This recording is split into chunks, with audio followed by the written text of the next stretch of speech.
Hello everyone, welcome back to my channel. In today's video, I want to be reading all of Berserk in one video. Berserk fans have been so patient because I did start Berserk at the start of 2023, but I got to the end of the Golden Age arc, absolutely loved it, but I decided that the video format that I was reading them in was not working for me personally. So I decided to scrap what I was doing, and I am now starting anew. I'm going to be starting Berserk again from the very beginning, from the Black Swordsman arc, all the way up to the current arc, which I believe is called Fantasia, and I want to review it and read it all in this one video. I want to do a series of manga videos on my channel at least once a month, where I tackle a full series in one video, and I kind of want to call it like my manga all-in-one reading vlog edition. You know how you get like 3-in-1 omnibus volumes of manga? I kind of want to do that, but with my reading vlogs. This is a current list of what I would love to do. Plans might change, but at least we are definitely starting off with Berserk, which I think has just been so needed, considering how much I absolutely loved what I had read of Berserk so far. And yes, I did buy all of these after reading just 3 chapters of Berserk last year, by the way. This is a medieval dark fantasy story written by Kentaro Miura, who unfortunately passed away in 2021, so hopefully I can honour him by reading his works and loving them. But Berserk does follow Guts. He is a Lord Swordsman, and he has this brand on him that attracts all of the evil entities that ever exist in the world, and he can't seem to escape this very dark fate. This video is going to be split into 9 sections. There are 5 arcs, but 9 overall stories that I want to go through. I'm going to be rereading the Black Swordsman arc and the Golden Age arc in this video, and then I will be moving on to the Conviction arc, the Millennium Falcon arc, and the Fantasia arc for the very first time. There are 42 volumes so far, and there are 14 deluxe edition volumes that I own physically. It's like really heavily written in right now, which is the perfect vibe for Berserk. So yes, I'm reading the Conviction, Millennium Falcon, and the Fantasia arcs for the very first time. Within those arcs there are sort of chapters, which I don't fully understand myself just yet, but in the Conviction arc there is the Lost Children chapter, the Binding Chain chapter, and the Birth Ceremony chapter. In the Millennium Falcon arc there is the Holy Evil War chapter and the Falconia chapter, and then in Fantasia arc there is the Elf Island chapter and the Eastern Exile chapter. But there have only been 2 chapters released so far for the Eastern Exile arc, I believe, so I don't know how I'm going to review the Eastern Exile chapter exactly, but we're going to cross that bridge when we get to it. If you do end up enjoying this video, don't forget to leave it a like and subscribe if you haven't already for some more manga content.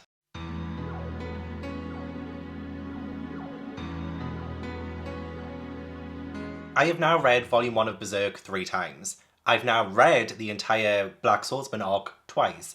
And this is the first time that I've read the Black Swordsman arc after reading the Golden Age arc. And it's just brilliant what the context of the Golden Age arc can bring to another read of the Black Swordsman arc. I felt like I was almost reading it for the first time because I was looking at this with a totally different perspective, with a fresh lens, and it's still so freaking enjoyable. I'm not going to hold that up the entire time because it is a little bit heavy. This vlog is going to be filled with spoilers, right? But I don't want this vlog to just be one big recap. So I'll only talk about things when I think they're important to talk about. So it might be a little bit all over the place, but it's really just my thoughts and feelings on this arc. Firstly, I mean, I can't remember what I said in my very first Berserk video. I haven't rewatched it, so some of the thoughts and feelings that I have might be similar to what I said in that video, but I honestly love and adore the art style. I love how gothic and the medieval setting plays into the story, like how desolate and hopeless it feels, and especially after reading the Golden Age arc too, the characterization of Guts is, oh my god, even that much more impactful. And when I first read the Black Swordsman arc, I had a feeling that Guts was hiding some trauma, and there were certain points within the Black Swordsman arc, such as him not wanting to be touched, and the very visceral reaction he had to being touched made me think that maybe he had been sexually assaulted. And yeah, lo and behold, that's exactly what happened. But now that I definitely know that, the moments when Puck is trying to heal Guts in the dungeon, and the way that Guts pushes him away, like, get away from me, is kind of heartbreaking, I'm not gonna lie. Don't touch me, don't you ever touch me. And he also goes like really silent when Puck asks about the brand, and he flicks Puck away again. Like, all of this trauma from what happens in Golden Age is so apparent.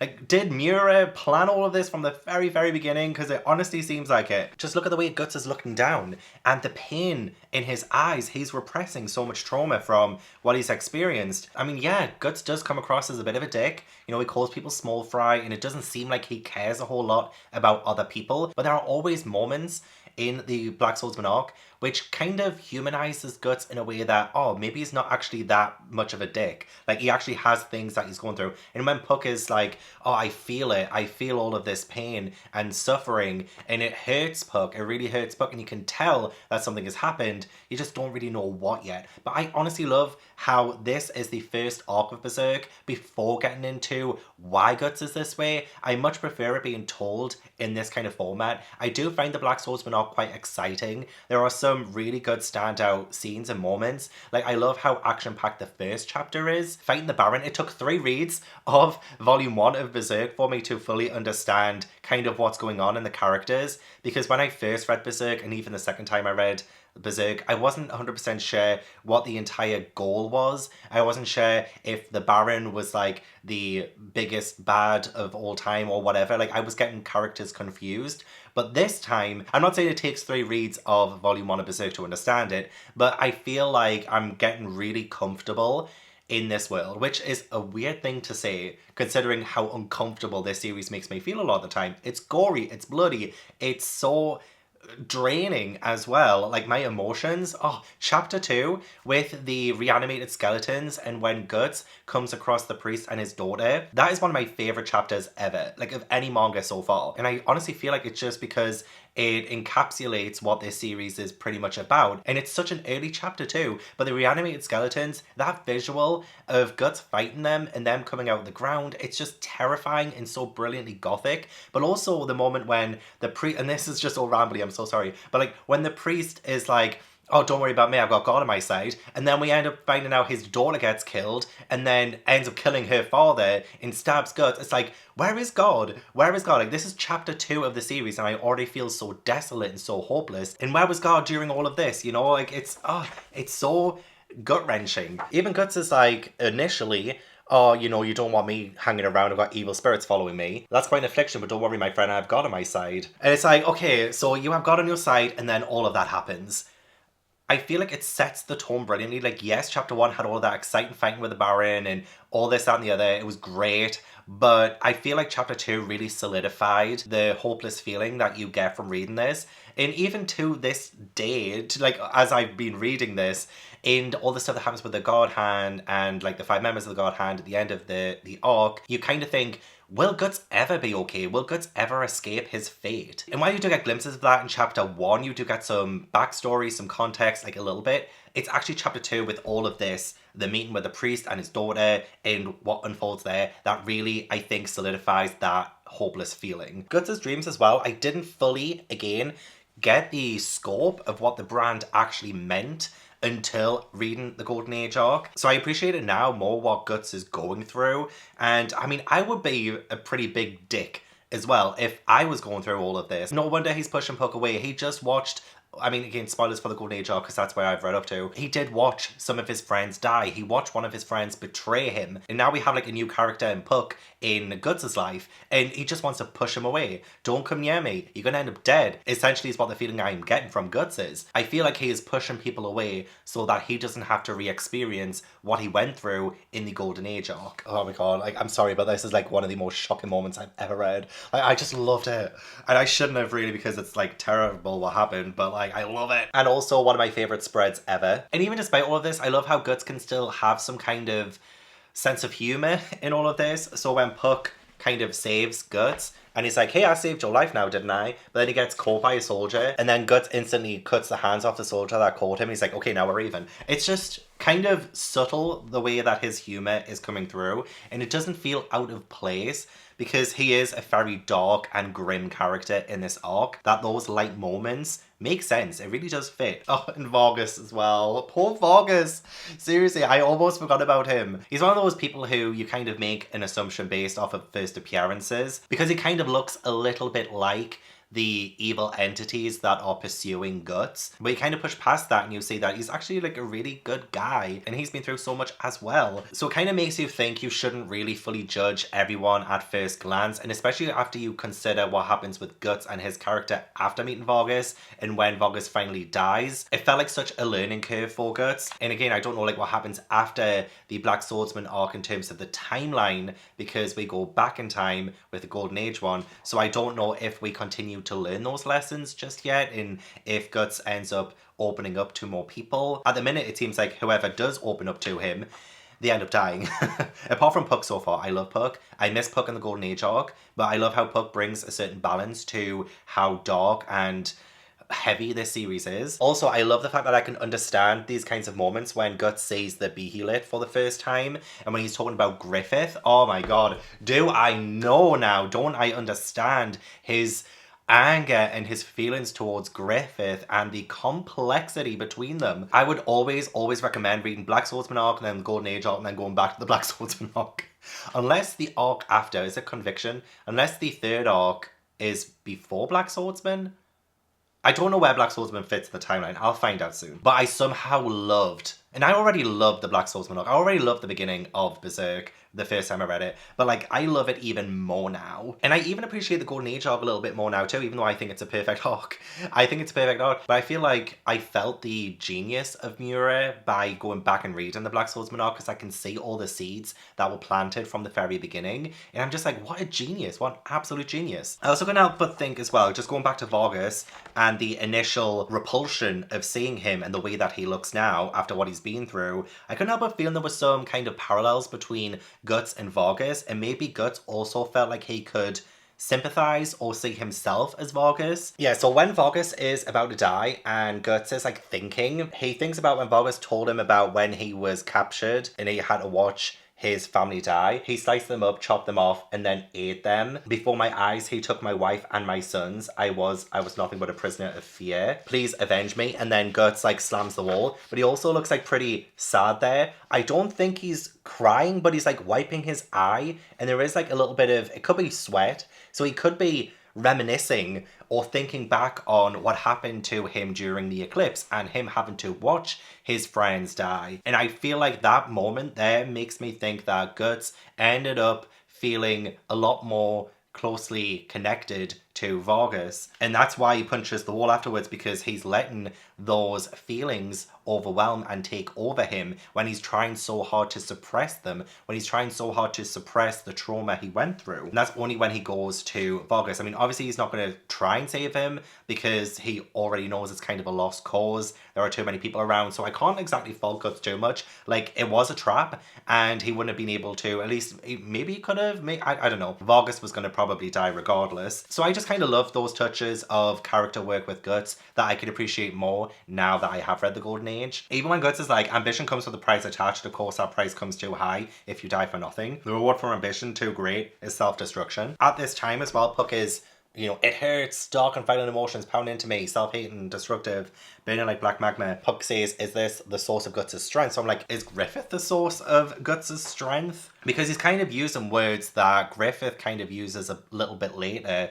in the Golden Age arc. It feels like there's so much more influence and power with Griffith, and Griffith is a driving force. Like, Guts wants revenge for what happened, and when Griffith does finally appear in this arc, you see the lengths that Guts will go to in order to get his revenge. Even if the odds are stacked against him, he will still try. And I don't know, it just makes me think a little bit of when Griffith was given his speech in Golden Age and Guts overheard. It just feels like there's some influence of that speech in some of Guts' behaviours in the Black Swordsman arc. I mean, I need to reread the Golden Age arc next so that I can fully remember what this speech was really about. But, God, I'm just so glad I'm doing this video again. Like, I know I was supposed to do this ages ago, but, like, now's the right time, I think. I'm starting 2024 right. I was reading all of this last night for New Year's with a glass of wine, ringing in 2024. I can't think of a better way of ringing in 2024 than with some graphic, gory deaths and fights. So I did get so sad when Vargas died,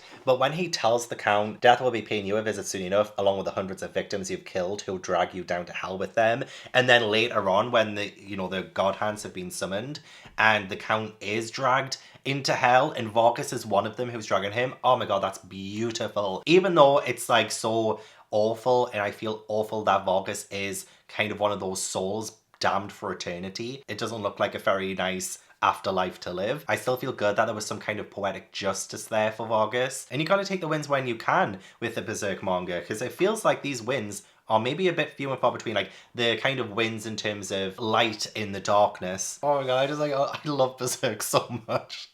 I do. I'm just like flicking through again, just soaking in the gorgeousness of it. It's brutal, it's nasty, it's gory, but it's gorgeous. I also, so when I Puck gets taken by the Count and given to Theresia kind of reminds me of Princess Charlotte. I don't know if this is like fully accurate. Like this is a reading that I'm only enforcing on this scene after what happens with Princess Charlotte and her father in the Golden Age arc. But the moment when Theresia is in her bed and the Count goes to touch her and the fear in her eyes, "You still won't let me touch you," I'm like, has he done something to her in the past that, again, it's very reminiscent of what Princess Charlotte's father does to her? Because it can't just be the fact that he's locked her in that room for 7 years. There is genuine fear in her eyes. Like, she is terrified of him touching her. And the first time she sees him as a monster is later on when Guts is fighting him. You really see the shock and horror on her face when that happens. So it's not like she's scared of him because he is this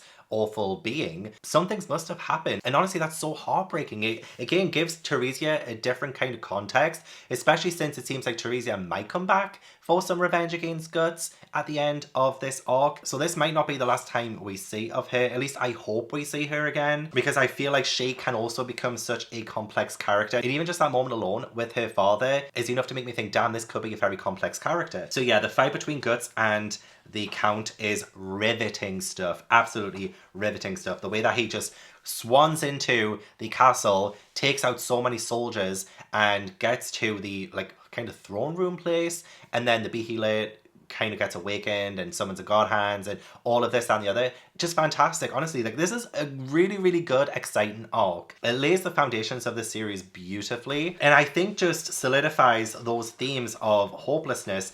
I think Guts mentioned something about after death there is nothing, nothing at all. But also when we finally get to that alternate reality, oh my gosh. Also the anger in Guts's face. He scares me. Feckin' hell. I'm terrified of him, but also low-key simping. Like, look at that. Look at how exciting that is. Like, all those stairs, and like, it's like the alternate reality and the alternate universe. What is it? The Great Ones are coming. It's another dimension. Okay, it's an alternate dimension. Okay, that's what it is. And I'm just like, like, how can you not love this arc? Like, how can you not think it's brilliant? And then the members of the God Hand, like, oh, chills, absolute chills. Even now I've got chills. Like, oh my god, the way that Griffith is like still swimming around in your pitiful existence, I see, and the upset in shock in Guts' face, and just how awful Griffith is to him. His petty existence is beneath our notice. I'm like, that hurts. After reading Golden Age, that hurts. Damn, like their relationship is like so complex. I cannot wait to see how that develops. So interesting, so amazing. Now all of the reactions that Guts has to Griffith, the way that he blames him for everything, makes so much sense. Especially when it's like you stand there putting on airs like you're some kind of godly being. He's like, but I put you there. Thanks to me who's writhing around in my own blood, you stand there. You know, it's like, you wouldn't be there if it wasn't for me, Griffith. I don't think I've ever read a pairing before that's been this intensely interesting. And I can't help but think that maybe there is no way out for Guts. Like, ever. He's gonna keep fighting until the very end, but I'm like, is there not gonna be any kind of, I don't know, light at the end of the tunnel for Guts? It's like, what is the end goal for Guts? I mean, he's gonna die, but is he gonna suffer for eternity? Like, that doesn't feel like the right kind of ending for a protagonist. For Guts, who has been through so much and doesn't deserve any of this, really. But then, yeah, all the scenes with Theresia, and how Guts actually does save her from dying, even though she's like, she wants to die after witnessing her father dying. And yeah, Guts saves her from that. And like, how angry she is to him. I'll kill you, devil. Someday I swear I'll kill you. And then when Guts is walking away, he looks sad. He looks like he's crying. And I feel like maybe he's thinking back to when he accidentally killed the young boy of the father he killed in Golden Age. Again, I'm going to reread it after this. But yeah, the moment when he accidentally kills him, when he witnesses his father's death, and Guts doesn't like leave any witnesses, and Guts realizes it's a child after killing him. I can't help but feel like maybe he's thinking of that during this moment, maybe. Like seeing how Theresia blames Guts for her father's death and how much she hates him. I don't know, it feels like a sort of parallel to the boy who didn't have a chance to exact his vengeance against Guts because he also died right after seeing his father die. I don't know, there's like so many different complex feelings that I don't fully understand yet, but I think I will be able to the more that we read of Berserk and the more arcs that we get through. But honestly, I just think it's so fantastic. It's such a great start to the series. I honestly just feel like it was just such a great start to it. It had the right balance of action and character building and world building, and yeah, I just love it.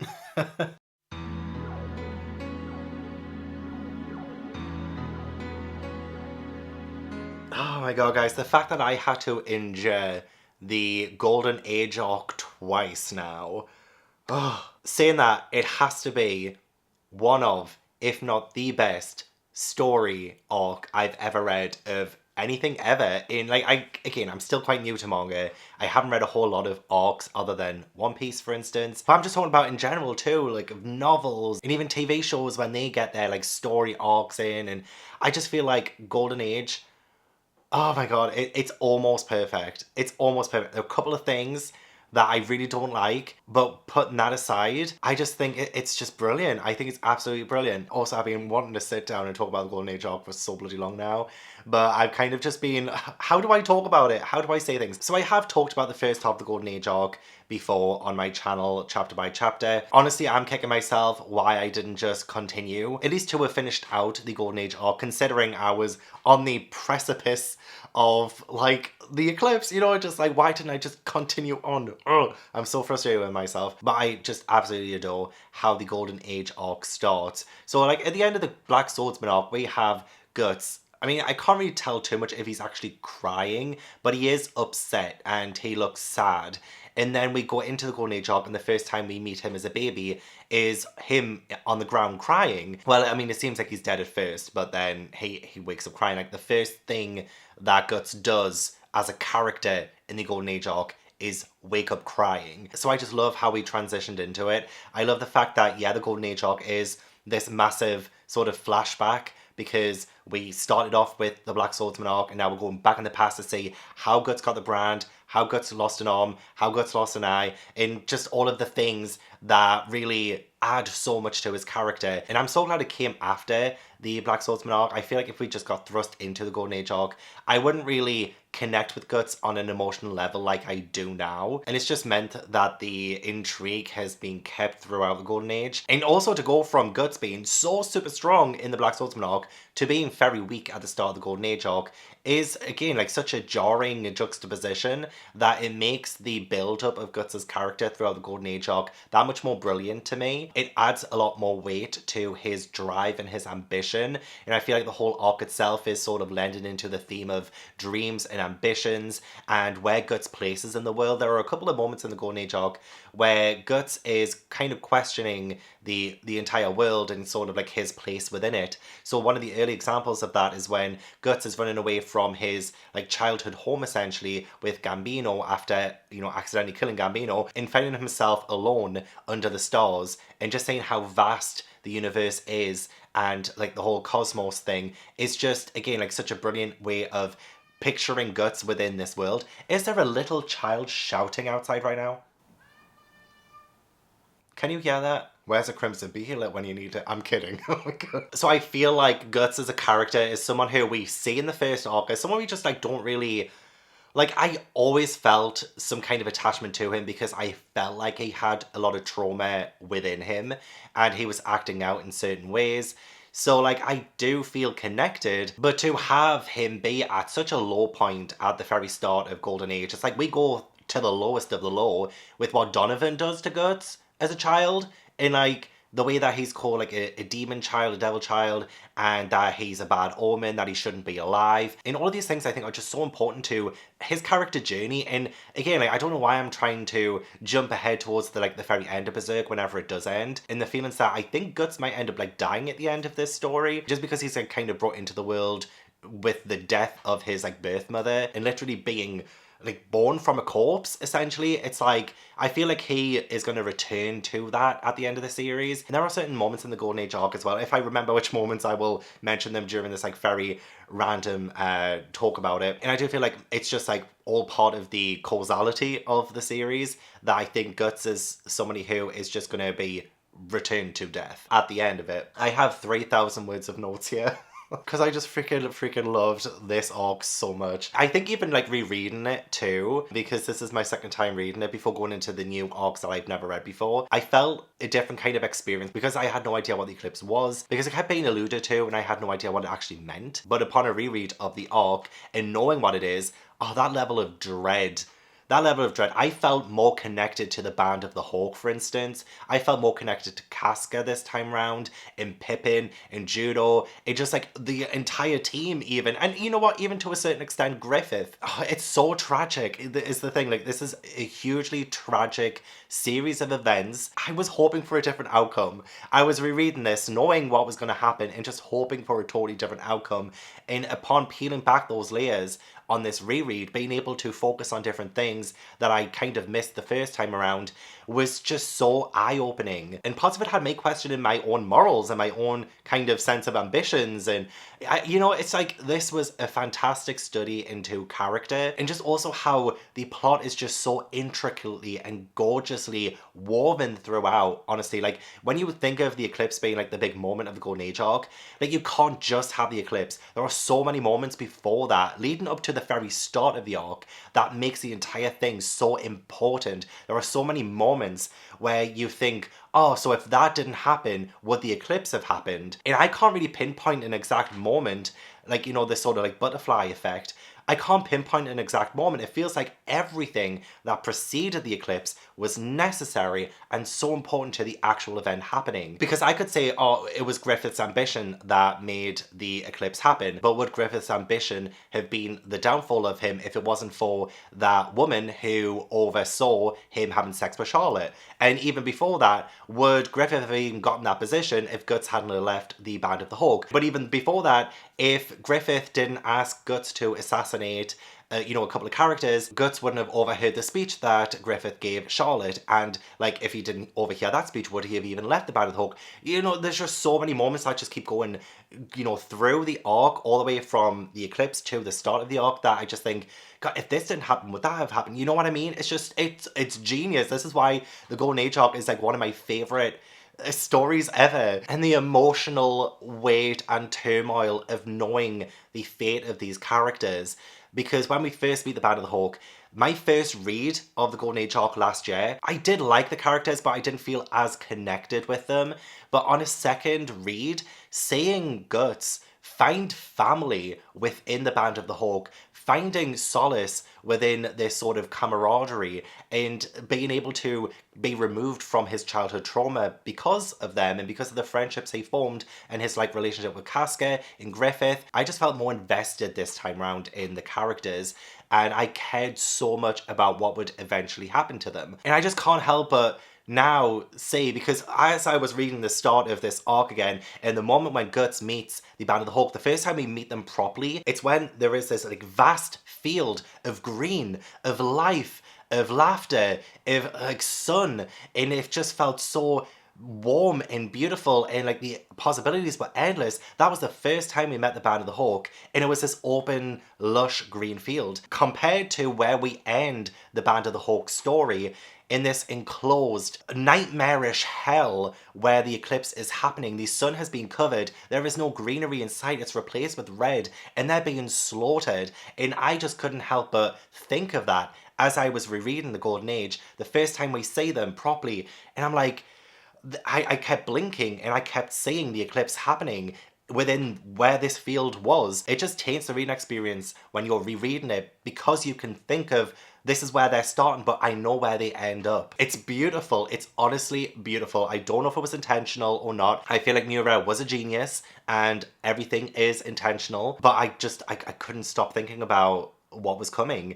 The eclipse kind of overshadows everything that happens, but I want to say too, like, I'll get to like the proper eclipse soon and I'll talk about it and go through it, but like even before that, there are so many story arcs that I freaking loved in this. When we meet Nosferatu Zod, for instance, I thought that was fantastic. Even before that, when Guts kills Gambino and he's running away from the camp, and it's like, The paneling of that is absolutely gorgeous. And Guts being under the stars is like one of my favorite panels ever. And Guts versus Griffith, the first time when they engage in battle, when Griffith wins and tells Guts, "You're mine," that whole sequence was so good. When Guts bites the sword, it is so erotic. I mean, epic. That whole sequence was fantastic. Even like kind of Guts slowly starting to become part of the Band of the Hawk in making friends with them.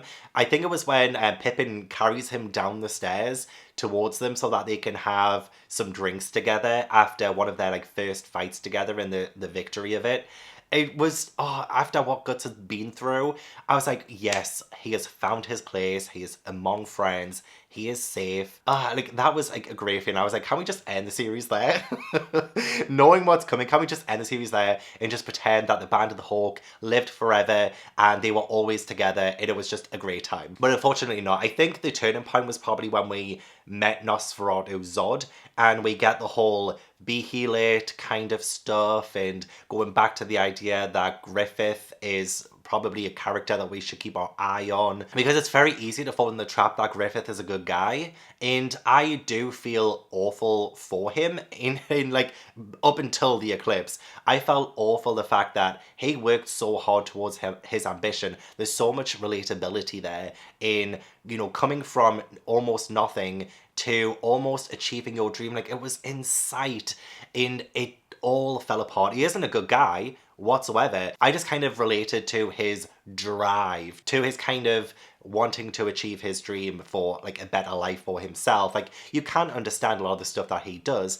And then obviously when like all of that falls apart, and I'm going to talk more about, you know, when it all falls apart later, but I think to begin with, honestly, I was just really rooting for the whole Griffith and Guts and Casca storyline, with them just, you know, enjoying their company and elevating the Band of the Hawk to where they got to before everything fell apart. And all the stuff with Nosferatu Zod and stuff was like such straight up horror. One of the reasons why I love Berserk so much is the horror elements and the disgusting imagery, the gothic imagery. The Golden Age arc did not disappoint when it came to those set pieces. Like, for instance, as well, like the mausoleum later on, that was gorgeous. Also, the kind of secret church-esque meeting with the Queen of Midland later on, that was a gorgeous set piece too. I could probably talk for hours upon hours of the atmosphere in Berserk and the gothic gorgeousness of Berserk, but I kind of want to keep this not as long as possible. But yeah, as soon as we get to like Midland and we get to all of that kind of stuff, that's when we get like such a mix of emotions, because again, I can kind of pinpoint moments that I think lead to Griffith's downfall, aka the eclipse. So for instance, like Minister Foss, he was awesome. Like, he's such a little shit stirrer. I freaking loved it though. I don't like him personally. Like, we would never be friends. Although I feel like maybe keep your friends close but your enemies closer would be pretty handy with Minister Foss. But you know what I mean? I think as a character, he was brilliantly developed, and the way that he kind of snaked his way into the ears of some of the characters was great. The way that the Queen's downfall came from Minister Foss playing both sides essentially, and Griffith being smarter than all of it. Oh, it was just absolutely beautiful to watch. I love the entire sequence with the Queen and her trying to kill Griffith, but it kind of backfiring and Griffith setting the whole thing on fire. Oh, that was just incredible too. I loved it so much. That Queen got under my skin, even though she wasn't one of those monsters. And even with the King too, there are some human characters that are a little bit scarier than the designs of the monsters, because they are so human. Like the Queen's eyes being so piercing, her anger too, it made me more scared than some of the really weird, freaky things that appeared during the eclipse and before that. Because sometimes humans scare me more than supernatural creatures. And it's the same with the King too. The King is disgusting. Like, he doesn't begin that way. He seems like a normal, fine-looking fellow. But then it gets to the moments when he tries to do some awful things to his daughter, when he starts to look terrifying. He starts to look less human. And even that time jump when Griffith is captured, he looks ugly when we come back. He looks so different. And it's kind of like his impurities have poisoned his soul to the point that he has become this disgusting creature himself. So yeah, I love the human designs of a lot of the characters. I just think Miura, he had it all. I also love the fact that the Golden Age arc kind of played me a little bit, because after the assassin storyline, which I loved as well, I honestly think this story, the Golden Age arc, just had so many great little story arcs within it. But the assassin one, when Guts accidentally kills the child, and that whole spiral that Guts goes into afterwards, and the way that he sees himself, and he remembers Gambino, and he remembers when he was a kid, and all of that, it was kind of a great setup for thinking that maybe the villains of the world would be someone like Guts or someone like Zod be the villain over Griffith, even though Griffith did orchestrate the whole thing, and Guts wouldn't have been there if it wasn't for Griffith's instruction.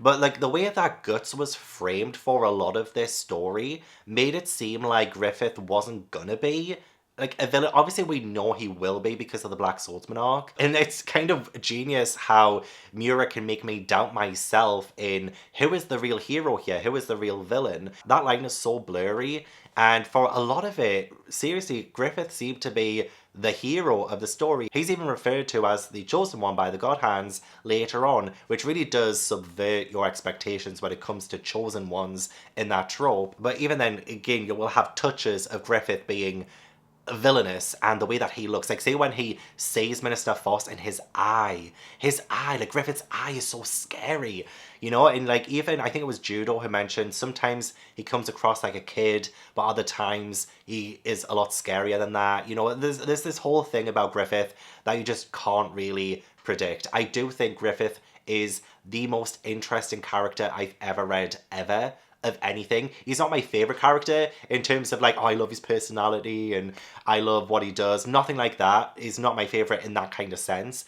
But he is definitely the character I am very, very excited to see where he ends up going and to see what happens next with him, because he was an absolute standout in this arc. And Griffith's speech as well was such a turning point, and I felt added such a change to Guts as a character also, listening to him and talking about like equals and what it takes to be his equal. And yeah, it really resonated with Guts, and it resonated with me as a reader too. I also don't usually like fights, and I thought upon a reread that I wouldn't like it as much as I did the first time round, because I remember there were a lot of fights and wars and battles in the Golden Age arc, but this was kept very, very interesting. For example, when Guts kills like 100 men on his own, I was like, shit, that is epic. Like that is so incredibly incredible. For instance, One Piece is my favorite manga ever, but the fights are some of my like least favorites. Like not what I read One Piece for. I read One Piece for the story.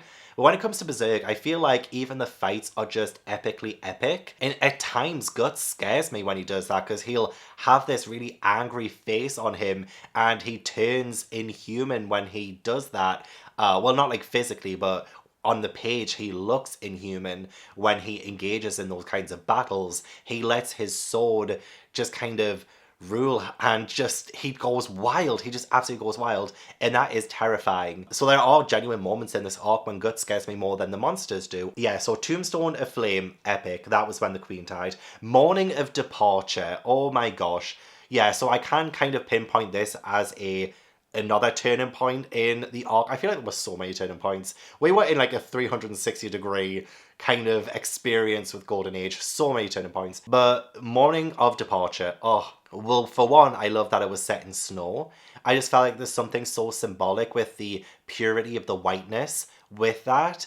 And like, obviously Griffith and Guts are not pure by any means at this moment in time. But when you compare it to, again, what happens next, it's like any kind of implication of purity, that is where we leave it. That was the last time we will see any kind of pureness within Griffith, for example, because at the end of that fight, when Griffith's sword shatters, that's his dream shattering. That is the end of Griffith's purity, whatever remnants of it was left. Because I would argue he still had semblances of purity, or at least like of goodness at that point. He was still trying so hard to cling to Guts, who I would argue was his best friend, and his crew too, like the Band of the Hawk. Like, I feel like that was the last time Griffith himself felt connected to his comrades. That was the last time it was a true camaraderie, I guess, like a kind of true partnership in a way. Obviously with Griffith still standing atop, but yeah, everything shattered after that, everything crumbled after that. But I just love that whole build-up, you know, with Griffith being like, how am I going to take Guts down? He overthinks it. He is thinking so much of it because it means so much to him. In my opinion, it meant so much to him that Guts would even think of leaving. So obviously it felt like a betrayal, but then Guts just like easily overtakes him and walks away. And it's just such a juxtaposition to their first battle when Griffith won and said, Guts, your ass is mine. And that leads to Griffith having sex with Charlotte, but the entire time he's thinking of Guts. It's like he's trying so hard to cling onto Guts by doing that. And I don't fully understand the entire context. I don't fully understand the levels of what he does with Charlotte or anything like that. I just kind of associate that with Griffith trying so hard to cling to Guts. What a complex and incredible relationship there, right, between Griffith and Guts. Like, I've never read anything as complicated as that. People could do dissertations on Griffith and Guts and their relationship, and I would read every single word. So yeah, everything changes after Guts leaves and Griffith is captured. And it is still fantastic after, like, the time jump, and Guts rediscovers the Band of the Hawk and finds out what happened the last year and the complex feelings between Casca and Guts. And I haven't really mentioned Casca too much. I'm very conflicted with Casca, especially with what comes later on during the eclipse. And I feel like maybe some parts of it were a disservice to her as a character. But I like Casca myself. I really do think she is awesome. I love the fact that she was the only woman in the Band of the Hawk and she really held her own a lot of the times. And her relationship with Guts and like how vulnerable and honest they were with one another with their pasts and their present. It felt beautiful. Their love story felt beautiful to me. I really do wish we got more of Casca. Not a whole lot to report about like the whole trying to get Griffith back. My heart dropped for Griffith when we discovered him in the cell and like his tendons had been severed and like, it made me feel sick. It made me feel physically sick. And that was the death of a dream. You know, like Griffith would never be the same again. And you can't help but feel bad for him considering everything that the arc has built up to that point. We feel like, oh, was everything a waste then? Were all those years just a waste? And that is something that I feel like is hard to wrap your head around when it's your dream that has shattered and there is no possible way for you to regain it. So that is why I said like, oh, I kind of sympathize with Griffith earlier on. That's the only reason why, because from that point on, from the moment he was captured, yeah, he was different. He wasn't the same. And he would never be the same. Is it Wild? Is that how you pronounce it? Like the monster that ends up chasing the Band of the Hawk after they've saved Griffith?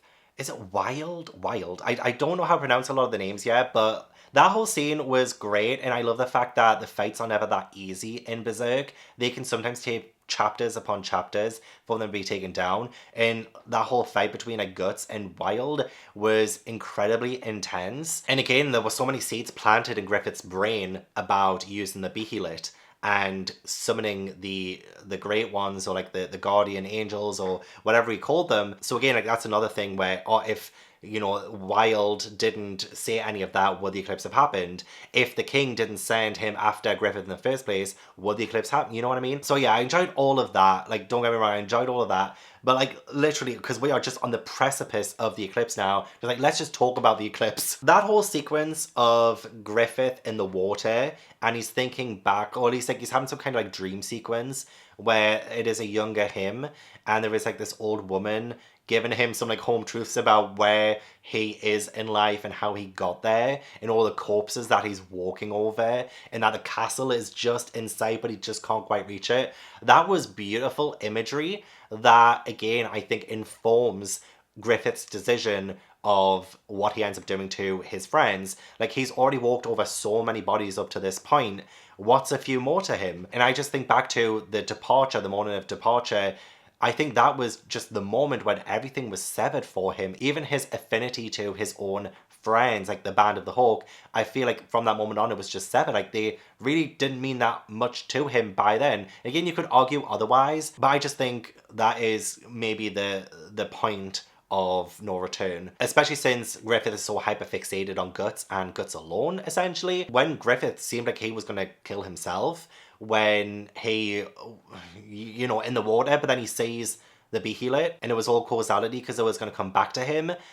Again, like, the whole sequence was just so incredible. Like, Guts and the Band of the Hawk running towards him, trying to save him because they think that he's in danger. They're getting closer and closer. Guts is coming closer and closer. And Griffith is actually shouting out, "Don't come closer, don't get near me." And I can't help but think, was Griffith trying to save Guts there? Was he honestly trying to save him? Or did he just not want Guts to stop him doing from what he was going to do? I feel like I could have an argument for both. I'm leaning more towards he wanted to save Guts. But then again, would he have really known the sacrifice and like what he would have to do when he brought the Guardians and brought about the eclipse? Did he know that beforehand? I don't know, but I do still think that he wanted to save Guts and remove him from any kind of dangerous situation. It's really just like the rest of the Band of the Hawk that I just don't think he really cared about anymore. Oh, but then you see the weird shapes coming out of the water and walking towards them, and then it all turns like red and the eclipse is happening, and like there's these huge faces on the ground, and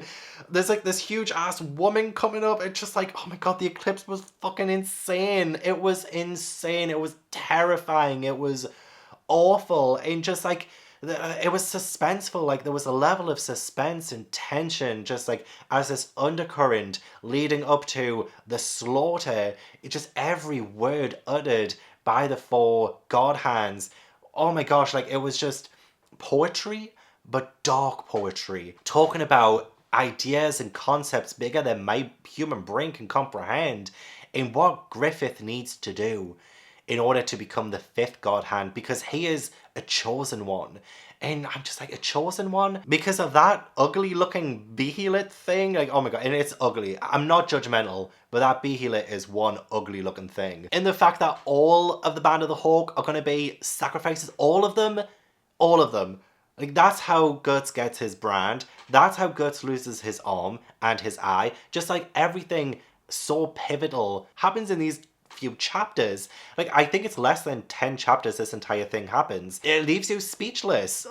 This is why it was so hard to even start filming this review of the Golden Age arc, because like there are no words for the scope of it, the despair, the gorgeous artwork that Miura has illustrated. I feel like this review itself is a disservice to the Golden Age, because there is just nothing I could possibly say about all of these moments to fully encapture the genuine feelings you get while reading the arc, which I think is such a testament to how brilliant it is. There are just so many symbolic moments that happen, you know, like when Griffith drops Guts. Like at first he kind of saves Guts from falling, but then he kind of lets go, or Guts was a little bit too heavy, so Guts falls and he falls away from Griffith. Like he is no longer attainable anymore. Griffith is up, being transformed into Femto, and now it's just over. It is just over. Any kind of connection between them, any kind of possible way of saving Griffith is gone with just dropping Guts at that moment. Seeing all the Band of the Hawk scatter and try to fight for their lives, it's just so heartbreaking. It's so heartbreaking. Pippin, Judo, it just... okay, so Casca. I hate what happens to Casca, to the point where I think it is unnecessary that we had a whole chapter dedicated to what Femto ends up doing to Casca. We didn't need that. I genuinely don't think we needed that. We could have had just maybe a page or two of what happens, but we had an entire chapter. To me, it felt unnecessary, considering this was the 4th or 5th time in this arc alone that Casca had been assaulted. Like, it isn't the first time. In fact, it isn't even the first time during this eclipse that it kind of happens to her. It happened with Wild, like it almost happened with Wild, like again, like she was exposed during that. It happened during Guts killing all those 100 men and she was trying to run away. Happened then. You know, like there were so many moments, which again is like totally realistic in a fantasy setting, a medieval fantasy setting, when Casca is the only woman on the battlefield, the only woman presence there, and you have these really seedy, ugly, disgusting men who are around trying to claim her and claim her body. Okay, my camera died during that little rant there, but like what I'm trying to say is it just happened one too many times for Casca, that by the time we got Femto doing what he does to her, I felt unnecessary at that point.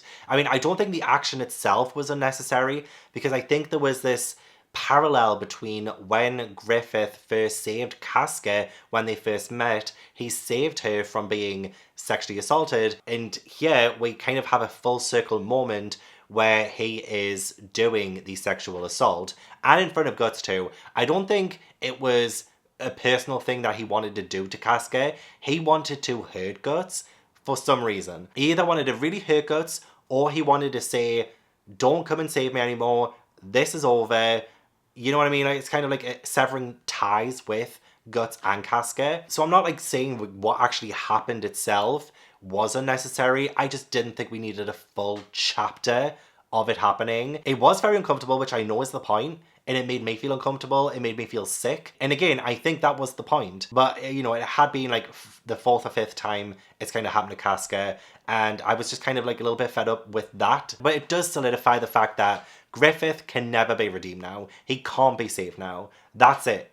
That is it. You know, if there was any kind of possible chance of a redemption, he ruined it by doing what he did to Casca right in front of Guts.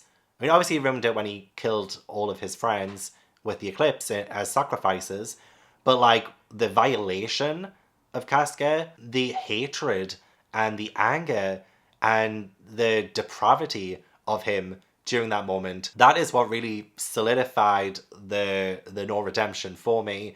He is a lost cause. I mourn for the Griffith beforehand who had a dream, who had ambitions, who had friends, and all of that. I mourn for him, but he is no longer alive to me. As soon as he said sacrifice, that was when all bets were off. But I feel like Miura kind of needed to solidify that with the whole interaction with Casca. Maybe. I don't know. I'm not like that well versed. I would need to talk more about it with a lot of people. Please do let me know your thoughts on it below too. Like, again, I'm not saying Miura was bad for doing it. I just felt like a whole chapter was unnecessary. And that is like the low point for me for the Golden Age arc, which I'm going to give it like a 10 out of 10. Like, I thought it's like brilliant. It is like the one dark spot for the arc for me. But I am torn because I know it's the point. I know it's happening during the eclipse. The eclipse is evil. It's like the worst of mankind, of humankind, of monster kind, of any kind. It's the worst of the worst. It's just plain evil. I get it. I understand it. Also, the Femto face reveal was giving Dream face reveal. It's just the way like it kind of angles his face, and it's the first time we see Femto. I was like, hi, I'm Dream. That's kind of like what I got a mental image of. I was really scared for Rickert as well. I couldn't remember what happened to him when I was rereading it. And then that scene happened where Rickert is by himself. Well, not exactly by himself. He's with some members of the Band of the Hawk, but then they get slaughtered one night. That whole scene too was incredibly tense and awful. But I'm glad that Rickert ended up the way he did, because he does end up coming back into the main story, and he comes across Guts and Casca when they escape the eclipse. I'm so glad they escaped. And the Skull Knight, oh my god, the Skull Knight. He is so interesting. He's not really a villain, right? He's it's very like Shades of Grey. Like, he saves them from it, but like I can't get a read on this Skull Knight. He's just so interesting too. The fight with Zod, incredible. The way that he gets Rickert and Guts and Casca to safety, fantastic. I do love the end of this arc. It felt a lot more calmer than what came before, while also giving us a taste of what's to come, especially with the brand now too.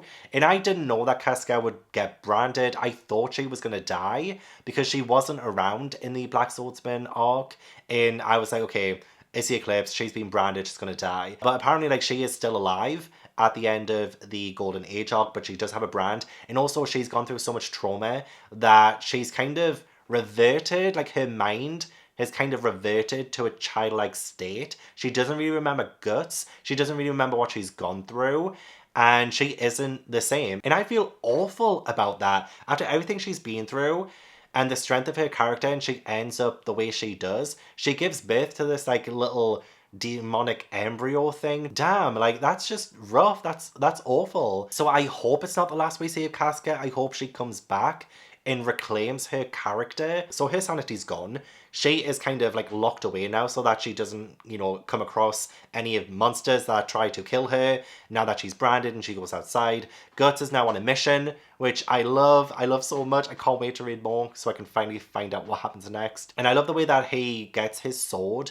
I love the little family that are now protecting Casca and Rickert, and it's just great. Like, it's a good ending. I just love all the little things that we learned in the arc that informs what happened in the Black Swordsman arc and all of that. It's just like, it's fantastic. It's so fantastic. And I'm sure there's probably like way more to say about the arc too. I want to go on a bit of a ramble and just give my thoughts and feelings and emotions just like in a sort of chatty format so that I can work through them. Because this is the first time I've actually vocalized my feelings on the rest of the Golden Age arc, and it feels a little bit cathartic. So I feel like I experienced a lot of trauma myself reading it, ending the Golden Age arc with like a little bit of hope, a little bit of the idea that Guts will be continuing on the legacy of the Band of the Hawk. It's beautiful. It's weird to say Golden Age arc is beautiful, considering how awful a lot of it is in terms of the subject matter, but it was a beautiful arc. I need to move on. I need to move on and read the rest of the story for the first time. Yay!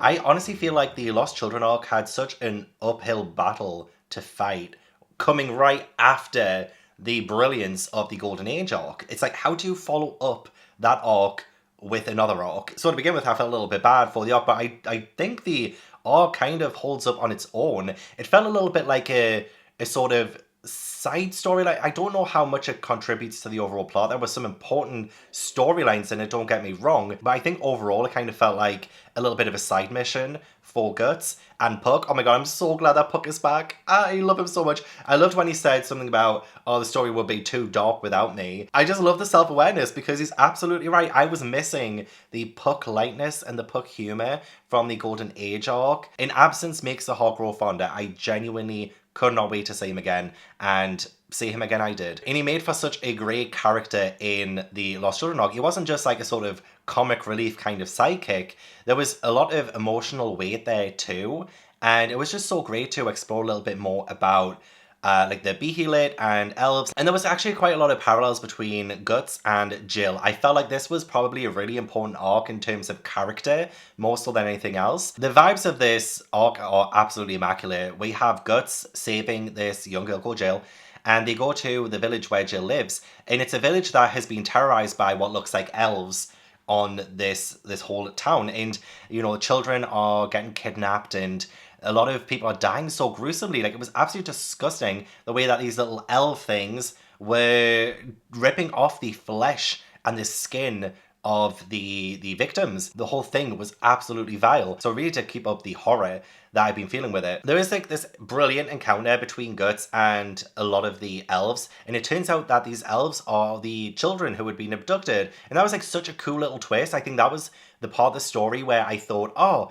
like this is an arc worthy of its own. This is an arc worthy of following the Golden Age. It doesn't need to be as grand scale as what the Golden Age arc was, for example. It was just kind of nice to sort of follow Guts's day-to-day now. Like, this is his new normal, while also dealing with the fallout after the Black Swordsman arc, what he went through in that, find out what he went through the Golden Age arc, and also to see, little chips in the armor of Guts. There were so many questions of, like, is Guts getting soft? Is he feeling a lot more emotions that he's been trying to close off, especially after, like, the tragedy of losing Casca and his friends, the Band of the Hawk? And when I say losing Casca, I mean, obviously, like, he can't be with her. So all of the story there was absolutely interesting. It was so interesting. The Misty Valley, where these like elves were supposed to be too, that was so cool to explore. It felt like, I don't want to say more chill than previous ones, but it had an ambience that I think lulled me into a false sense of security, and then it got me again. Like Guts slashing his way into the Misty Valley, killing all like the adult guardians that were there and just not stopping. Oh my god, as well. And there are some people who are following Guts. Why? Why are they following him? They were called the Holy Iron Chain Knights, and they were led by someone called Fonese. I thought it was really interesting actually that we had this female character, especially after Casca, who is like sort of in such an authority role. So I'm really interested to see if she ends up becoming a friend or a foe. And the reason why I'm a little bit on the fence with her is because I think she has been so sheltered. Like her reactions to a lot of the things that has been left in Guts' wake kind of gives me a sense of not exactly immaturity, but inexperience when it comes to the real world dangers that Guts has had to experience, for example. And she mentioned something, it was something about her stopping him or something. There was talk of religion that I think will be really cool to experience. Oh my god, when all of the elves play war, but they're actually like killing each other. Oh my god, terrifying. Like that's when it went from around about 50 to 100. But yeah, I'm kind of interested to see where Fonese goes. I might have to look up some pronunciations online because I think she needs a lot more experience, and I can't wait to see the world expand before her and see what she thinks of it all. And the fact that they're following Guts too, are they trying to stop him? Obviously, they're most likely not gonna. In my eyes, nobody is really worthy of being an opponent to Guts other than Griffith, especially since in this arc, Guts seemed a lot more unhinged. He looks so monster-like, and even Jill mentions a couple of times about like how Guts scares her.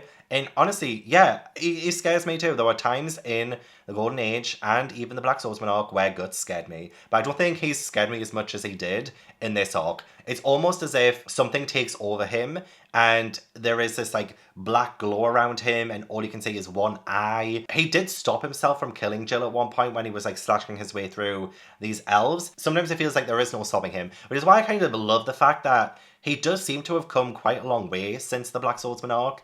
He was very standoffish. He really didn't want to do anything for anyone else's sake but his own, and he put his own agenda first. But it felt like there was some kind of selflessness to Guts in this arc, and he does end up saving Jill. I mean, I know there was the whole storyline with the Behelit and how Rosine most likely sacrificed her parents in order to become this elf-like creature. So I guess Guts did have a stake in the game because he is out for revenge, he's out for blood. And obviously Rosine, she is like Griffith in a way, and in some ways Jill feels like Guts.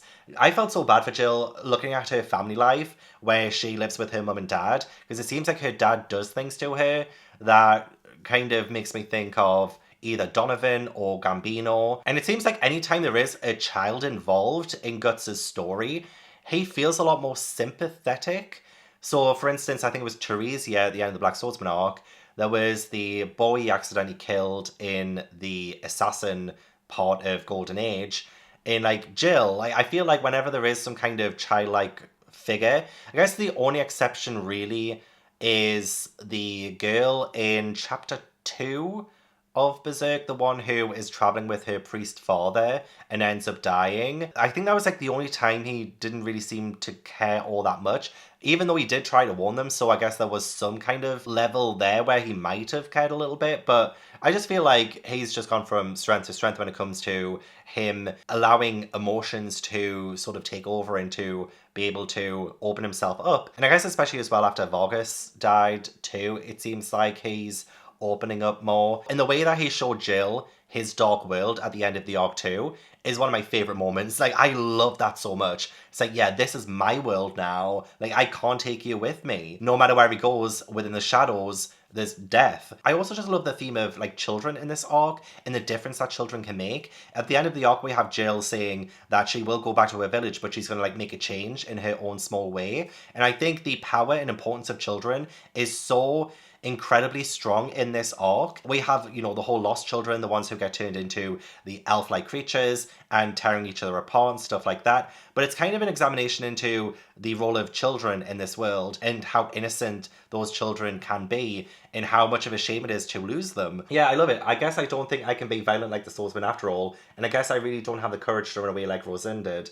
But at least I think I'll try crying and shouting and biting my way through. Maybe I can change something. And I love that message. It's kind of uplifting, weirdly uplifting, in this incredibly dark and grim world. Well, I say weirdly uplifting. The fact that Puck had so many fantastic comedic moments in this arc itself, oh my gosh. Like when he first comes to the Misty Valley and he kind of plays with the elves, he's like trying to control himself from not playing with them, and then he kind of just does, and just like how happy and normal he looks joining in, even though it's an eyeball that they're playing with, it just, oh. And also let's talk about the fact that there is mention of like fairy tales and things.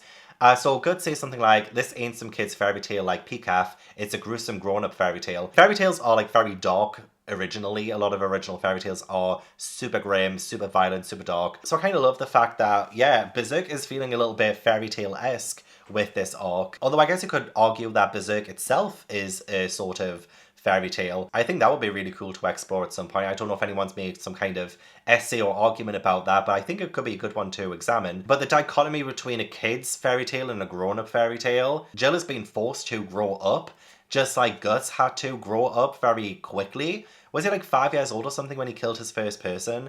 Or like when he was like on the battlefield and it was like his first death, maybe? These kids have to grow up quick in this world, and it's kind of sad that they don't get the comfort of the kids' fairy tales. They have to live within a grown-up fairy tale filled with death and horror, which is why I love the fact that these elf-like creatures seem so innocent at first and so cute, but then they do strip back the layers and then they're terrifying, absolutely terrifying. Honestly, the more I talk about the arc, the more I like it. I think upon more rereads, I might end up loving it more. I think it does a really good job at character work, but you know, it might just be a curse of being the arc right after Golden Age, which I'm still like reeling over, even though it was my second time reading it. I'm just so happy to have Puck back. I'm actually really happy to have Guts back in the present day. I love flashbacks, don't get me wrong, but sometimes I just like to keep the story moving forward, like the first plot that we got introduced to, which was the kind of revenge that Guts is on. So it's nice to have some progress there rather than going back to examine what brought us to this place. So yeah, I'm just really excited. So yeah, I'm just like really enjoying it. It's so good.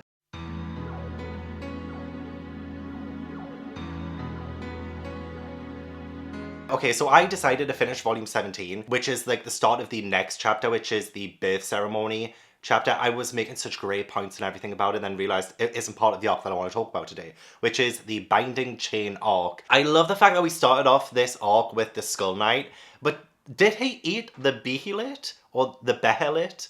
Or whatever you pronounce it as? What's that going to do to you? Is that going to do anything? Is the only way to destroy one of those things for the Skull Knight to eat it? Is that the only way? Like, is that what he's trying to do? Like, what was going on there? I love the fact that this whole Behelit thing is still shrouded in so much mystery that I have a million questions about it, and I don't think it's going to get answered anytime soon. This Binding Chain chapter was so short. It was like probably about the same length as the Black Swordsman arc. But what I love about this chapter in particular is like how much more intriguing the new characters have felt. I like instantly jive with them. I feel like they're going to be such great either assets to Guts or foils to Guts. I feel like every single character who we've been introduced to now plays some kind of pivotal role in the story moving forward, and especially since I think we are now in a part of Berserk, a part of the story where it's mainly about Guts and his mental well-being and his inner turmoil and his decisions too. Like, I've read a little bit of the start of the next chapter, which is the birthing ceremony chapter, and yeah, it's like questioned then too, but I'll talk about that when I finish that chapter. But I feel like this is like a really good examination into Guts and what he needs to do, what he's doing in the present, and what he's sacrificing himself in order to get to his goals. So there are voices that Guts can hear telling him that he is a monster and he can be a monster like Griffith. And I don't think Guts would ever do that. I really don't. But when you examine exactly how like Griffith ended up becoming Femtor, you can kind of, again, like bring that parallel with Guts and Griffith. Griffith was being tortured for an entire year. And like, I can't even imagine the pain of that. And again, I'm not like trying to justify what Griffith ended up doing. But you can see with Guts, he is now being tortured pretty much every single day of his life. He can't get a moment's rest. And what I love about this chapter is how human it makes Guts. It's very easy to see Guts as this killing machine. Like, he has no weakness or anything like that. He just wins every single battle that he comes across. But actually, this arc really stripped him down to the essentials. Literally as well, when we have him later, you know, kind of half naked and his arms being taken off him before Furnace reason she's whipping him. We are really peeling back the layers of Guts. I absolutely adore that look into it. It makes him a lot more human, a lot more... I mean, I could sympathize with Guts from the Black Swordsman Arc, I really could. I could see the level of trauma underneath, but I really do think what Miura's trying to do now is kind of bring a bit more lightness to him and I guess make him a bit more likable, even though I feel like he's been likable since the beginning. But in a turmoil, especially with Guts reaching out to Griffith in that panel, oh my god, what a brilliant panel. That's his goal, but look at how much darkness surrounds him. Look how much distance between Griffith and Guts there is. It's like some things never change. That distance has been with them since the Golden Age arc, when we see that panel of Griffith at the top of the stairs and Guts at the bottom when Griffith is giving his speech. Some things just never change, you know? Like, he's still striving to get to Griffith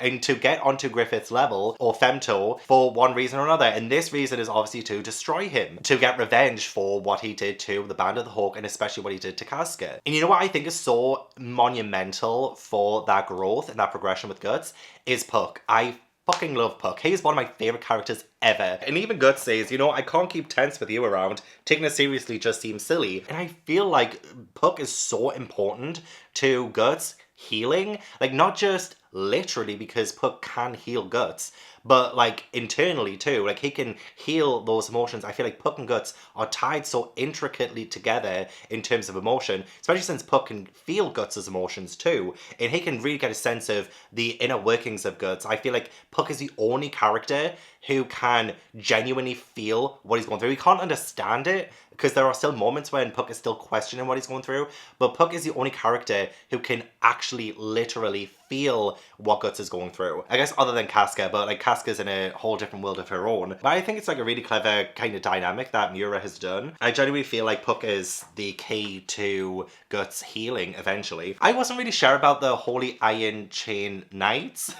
in the previous arc. I wasn't sure if maybe they would be a big part of it or not, or if they would just be another body count for Guts. But no, it was actually so brilliant again to see Guts kind of losing the battle when he's surrounded and stuff. Like, he's obviously human, he's obviously so tired, he barely sleeps, he's already been through so much, and he is continuously fighting for his life every single day. Like, there is a limit. It's so great to see Guts actually reach that limit, because it brings some believability to his character and what he's going through, even though this is all fantasy. I love the believability of that. And there's like a moment when Guts can't even grip his own sword, and I was like, what is like the meaning behind this? I can't grip my sword. He's doing too much. He is doing way too much, but he doesn't really have much of a choice. You know, we have these knights that are following him around and they're trying to take him in, to take him to the Holy See, S-E-E, the Holy See. And I'm like, okay, that's intriguing. You've piqued my interest there. Why? Like, why do you want to take him there? What's the point in all that? But do you know how I really like? There are a couple of characters, because like Fonnes is complex. I have some things to say about her. There is Serpico, who I kind of liked as well. I need to keep an eye on him. He doesn't really put himself in the forefront too much. I think his strength lies in kind of being in the background a little bit and affecting what's happening in the bigger picture without too much of a presence, you know what I mean? Like, the best way to describe it is when Guts is charging towards Fonnes, and he's got this like wound in his leg with an arrow in it, and Serpico throws a piece of wood that hits Guts that nobody really sees. Like, it's a blink and you'll miss a kind of moment. Guts doesn't even say it. He's very strategic and clever, and even though Fonnes gets all the credit for stopping Guts because, you know, Guts falters when the wood hits him and it looks like Fonnes like stabs him and stops him, I feel like I need to keep an eye on Serpico. And just the way he smiles and stuff, I don't know why, but like, he kind of reminds me a little bit of Foss. A little bit. Not in the terms of like being a little shit stirrer, but he's kind of a little bit calculating. Like, he sees the bigger picture before him. He just seems smart. He really does seem smart. I really like Azan, the knight he ends up fighting with, because he really follows his code. And I love characters who have honor. I mean, sometimes some people push it. Some people hide behind, like, say, a couple of characters hide behind religion. But for Azan, like, he knows the code of the Knights. Like, he sees Guts is not on top form, and he's kind of given up now, you know? Like, he's been stopped by Farnes, wink wink, the other knights in the Holy Knights are about to like kill him and stuff, but then Azan is like, no, like that's not the way you're supposed to do it. You know, he can't defend himself. Like that would be a dishonor to the name of the knights. I love any character who has morals in this world because there's so few. So to actually have that rule and that code and that character following them, it's just a refreshing change. I liked him. But Farnes, okay, Farnes, she goes through a lot in this arc, like this little chapter, and I do sympathize a lot with her. I'm going to stick by what I said in the Lost Children arc, where I said it seems like she might start questioning her faith, and there was a lot more instances in this chapter where she kind of does that. So firstly, she does have Guts. Like, I couldn't believe Guts got captured in the first place. I thought he would like escape that whole scenario. Farnes has him tied up in her tent and she's whipping him. Can I just say like how much of a parallel it is between Guts and Griffith yet again? When Griffith got captured and he was being tortured in Midland, like he couldn't shut his mouth. Griffith could not shut his mouth when the king was around, and he had to make that comment about the king desiring his own daughter, which led to things getting worse for him. And it's the same with Guts, like he can't keep his mouth shut. So when he says, "From where I stand, you're the same as that idol you worship, completely hollow," she goes batshit crazy. Like she can't hear the fact that what she believes in isn't true, or what she believes in doesn't like justify her actions, and yet she goes batshit crazy as well. The parallels between them, seriously, Guts and Griffith, wow. God does not display his miracles on this earth lightly. He dwells always within our faith, in our hearts as well as in heaven. And Guts is laughing and he's like, "Did you study that in a convent?" It's like, yeah, it's so nice of you to be able to recite this, but like, have you experienced it? I feel like that's what Guts was getting at, and that's kind of why Farnes had such a visceral reaction to him questioning what she believes in, because, you know, saying is sometimes believing, and especially, actually, there was a big part of this arc where Puck was even like, you know, sometimes humans don't say what's right in front of their faces because like they're just not looking or paying attention, or they don't believe it. And I feel like that was like such an important thing to examine with Farnes. And that is why it was so important to have her experience what she experiences later in the chapter, to open her mind and her eyes just a little bit more. And extreme religion really does scare me. And the way he just looks at her, he doesn't really react. He's just standing there. He almost seems disappointed in a way. And you get Guts, who is experiencing hell on earth, versus Farnes, who obviously hasn't experienced anything of that degree, but she is just reciting things that she believes in, or like things she's been taught, but not things that she's actually witnessed with her own eyes. And there's almost like pity there in his eyes. I can't quite get it. Like sometimes Guts is very hard to read, and that's what makes this so fun to read. It's like, what is Guts thinking right now? I can say what I want about it, but am I saying like something like totally different to what's actually being portrayed? But I think that's like the genius of Miura and the way that he illustrates his characters, is that they can have a reaction and you could interpret it in so many different ways. Oh my god, when Guts is in the cage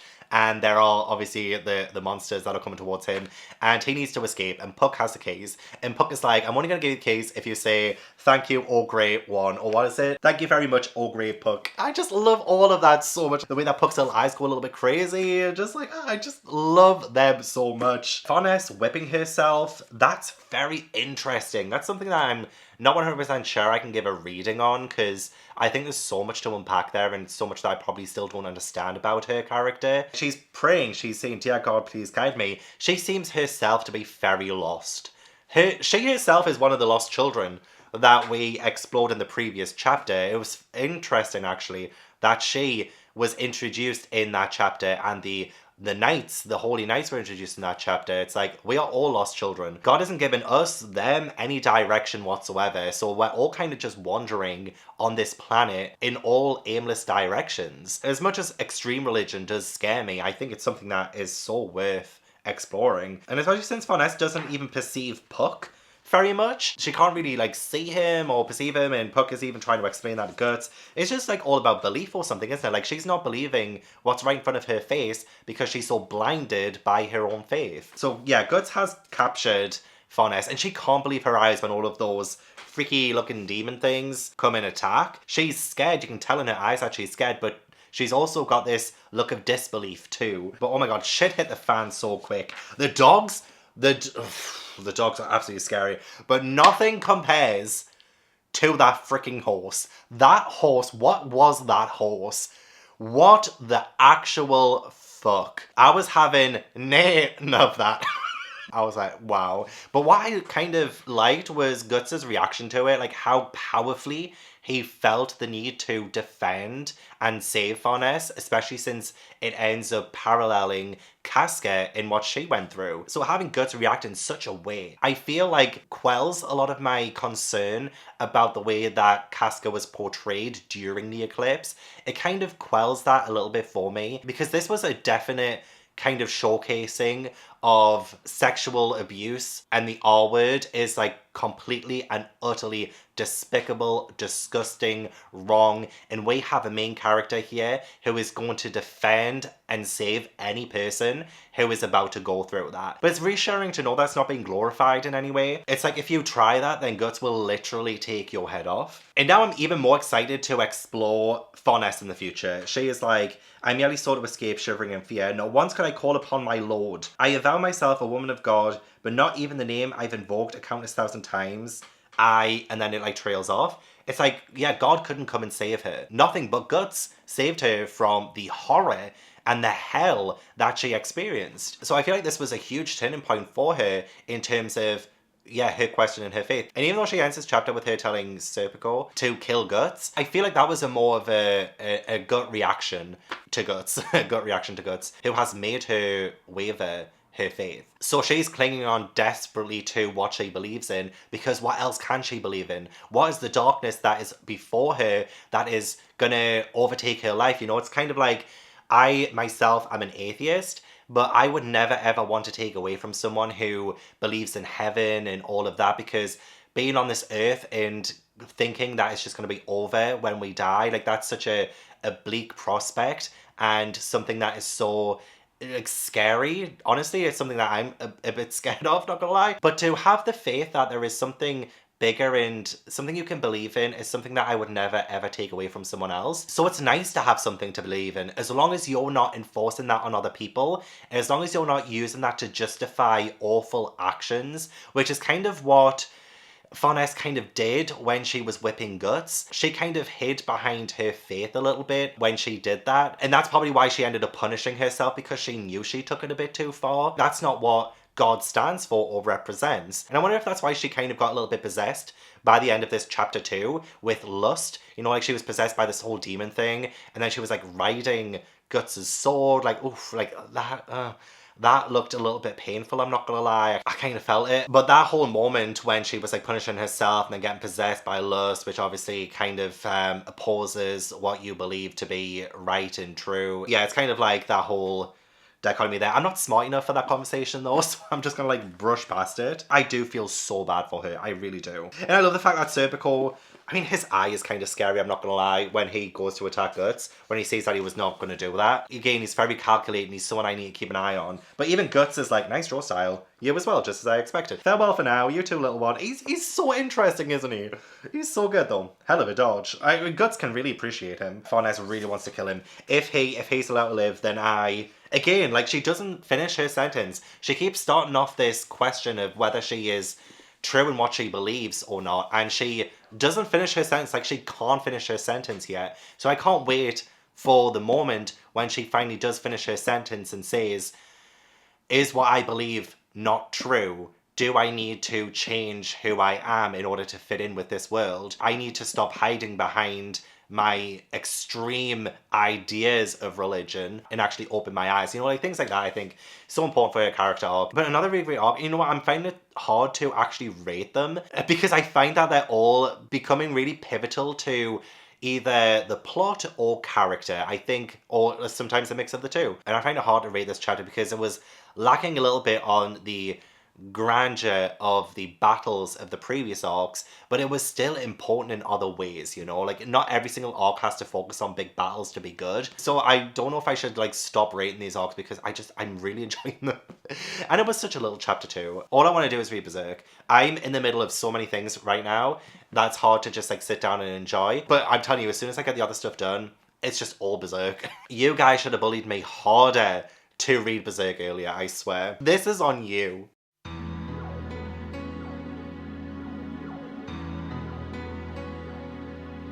I was so stressed reading this arc.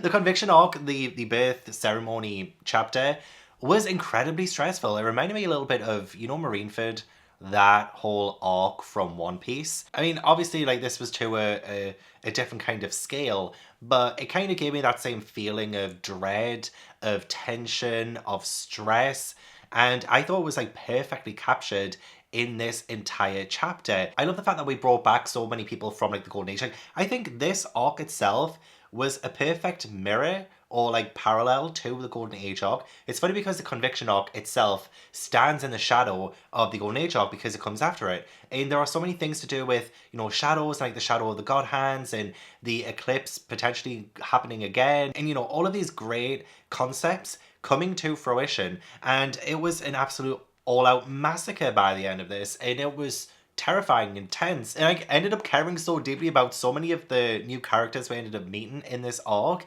So let's just like go back to sort of the beginning. We did have Guts having this vision of Casca getting burned alive, and that was something that kind of scared me because I was like, wait, hang on, she's been through enough. Can we just leave the poor girl alone? But we also see like this plague happening through Midland, and the king, thank God, has died. We see Charlotte and she's calling out for Griffith. And it was just so nice to, you know, go back to them and to see what their lives have been like the last couple of years. And poor Charlotte, you know, still hung up about Griffith. She obviously doesn't read the Eclipse news because if she knew what Griffith ends up becoming, but then even then, what in the world was the meaning of the end of this arc? We see Griffith, but like as Griffith, not as Femto, and he doesn't say anything. I'm just like, I'm so confused, but I'm so freaking intrigued to see where we go from here because getting to Griffith has been a huge goal for us. And what I love about this arc too, again, this is going to be a review all over the place. What I love about the Conviction arc itself was an examination into ambition and goals and what it will take to get there. And we start the arc off very early on with Guts. He goes back to Godo, where we also see Rickett again after so long. I've missed Rickett. And then we find out that Casca did wander off and she's been lost ever since. But what we see through this entire exchange between Guts and Godo is that the armor and the sword that Guts uses is cracking. It's sort of deteriorating, and I love the examination of that because firstly, let's just talk about what the sword symbolizes to Guts. Not only is it something that protects him, it's something that makes him feel safe. And when we think about how Guts can't sleep without his sword, and there was a moment in this arc when he is, you know, down in the cave bit thing and he doesn't have his sword because it's getting repaired and he can't sleep without it. And then we also think about like Casca, how Casca's like gone off and he doesn't have Casca there, and the only other time that Guts was able to sleep was when he was with Casca. So in some ways the sword symbolizes Casca, and without her, you know, it's like there's a lot of implications there, and I don't know if that's just me forcing a whole lot of imagery on that whole situation. But it's actually what Goro says about his hatred and where it's taken him and how that's affecting him. How it's affecting the sword is kind of symbolic to how it's affecting Casca. You know, Guts has once again sort of left to go on this revenge mission, and by doing so he's left Casca behind. She's now in danger again, and it's kind of like a vicious cycle when we see what happened with the Morning of Departure in the Golden Age and what came after that. So what Goro says is, the thing about hatred, it's the place where people who can't look sorrow in the eye without wavering run off to. Vengeance is like soaking a blood-rusted sword in even more blood and sharpening it. You sink the blade cold your heart deep into blood in order to fix the next cold sorrow. The more you sharpen it, the more it rusts, so you sharpen it again. In the end, all that's left is a pile of rust and scraps. In a literal sense, Guts' hatred is destroying him, like very slowly. And the cracks are showing it's taken away things that he loves in terms of Casca, and Guts can't confront those emotions. Like he's preventing himself from confronting those emotions because he's just not ready for it. I think this path to hatred, this path to getting revenge on Griffith, I feel like it's just a cover as well of Guts running away from his inner turmoil, and he's doing it in such a way that's like a tangible thing for him.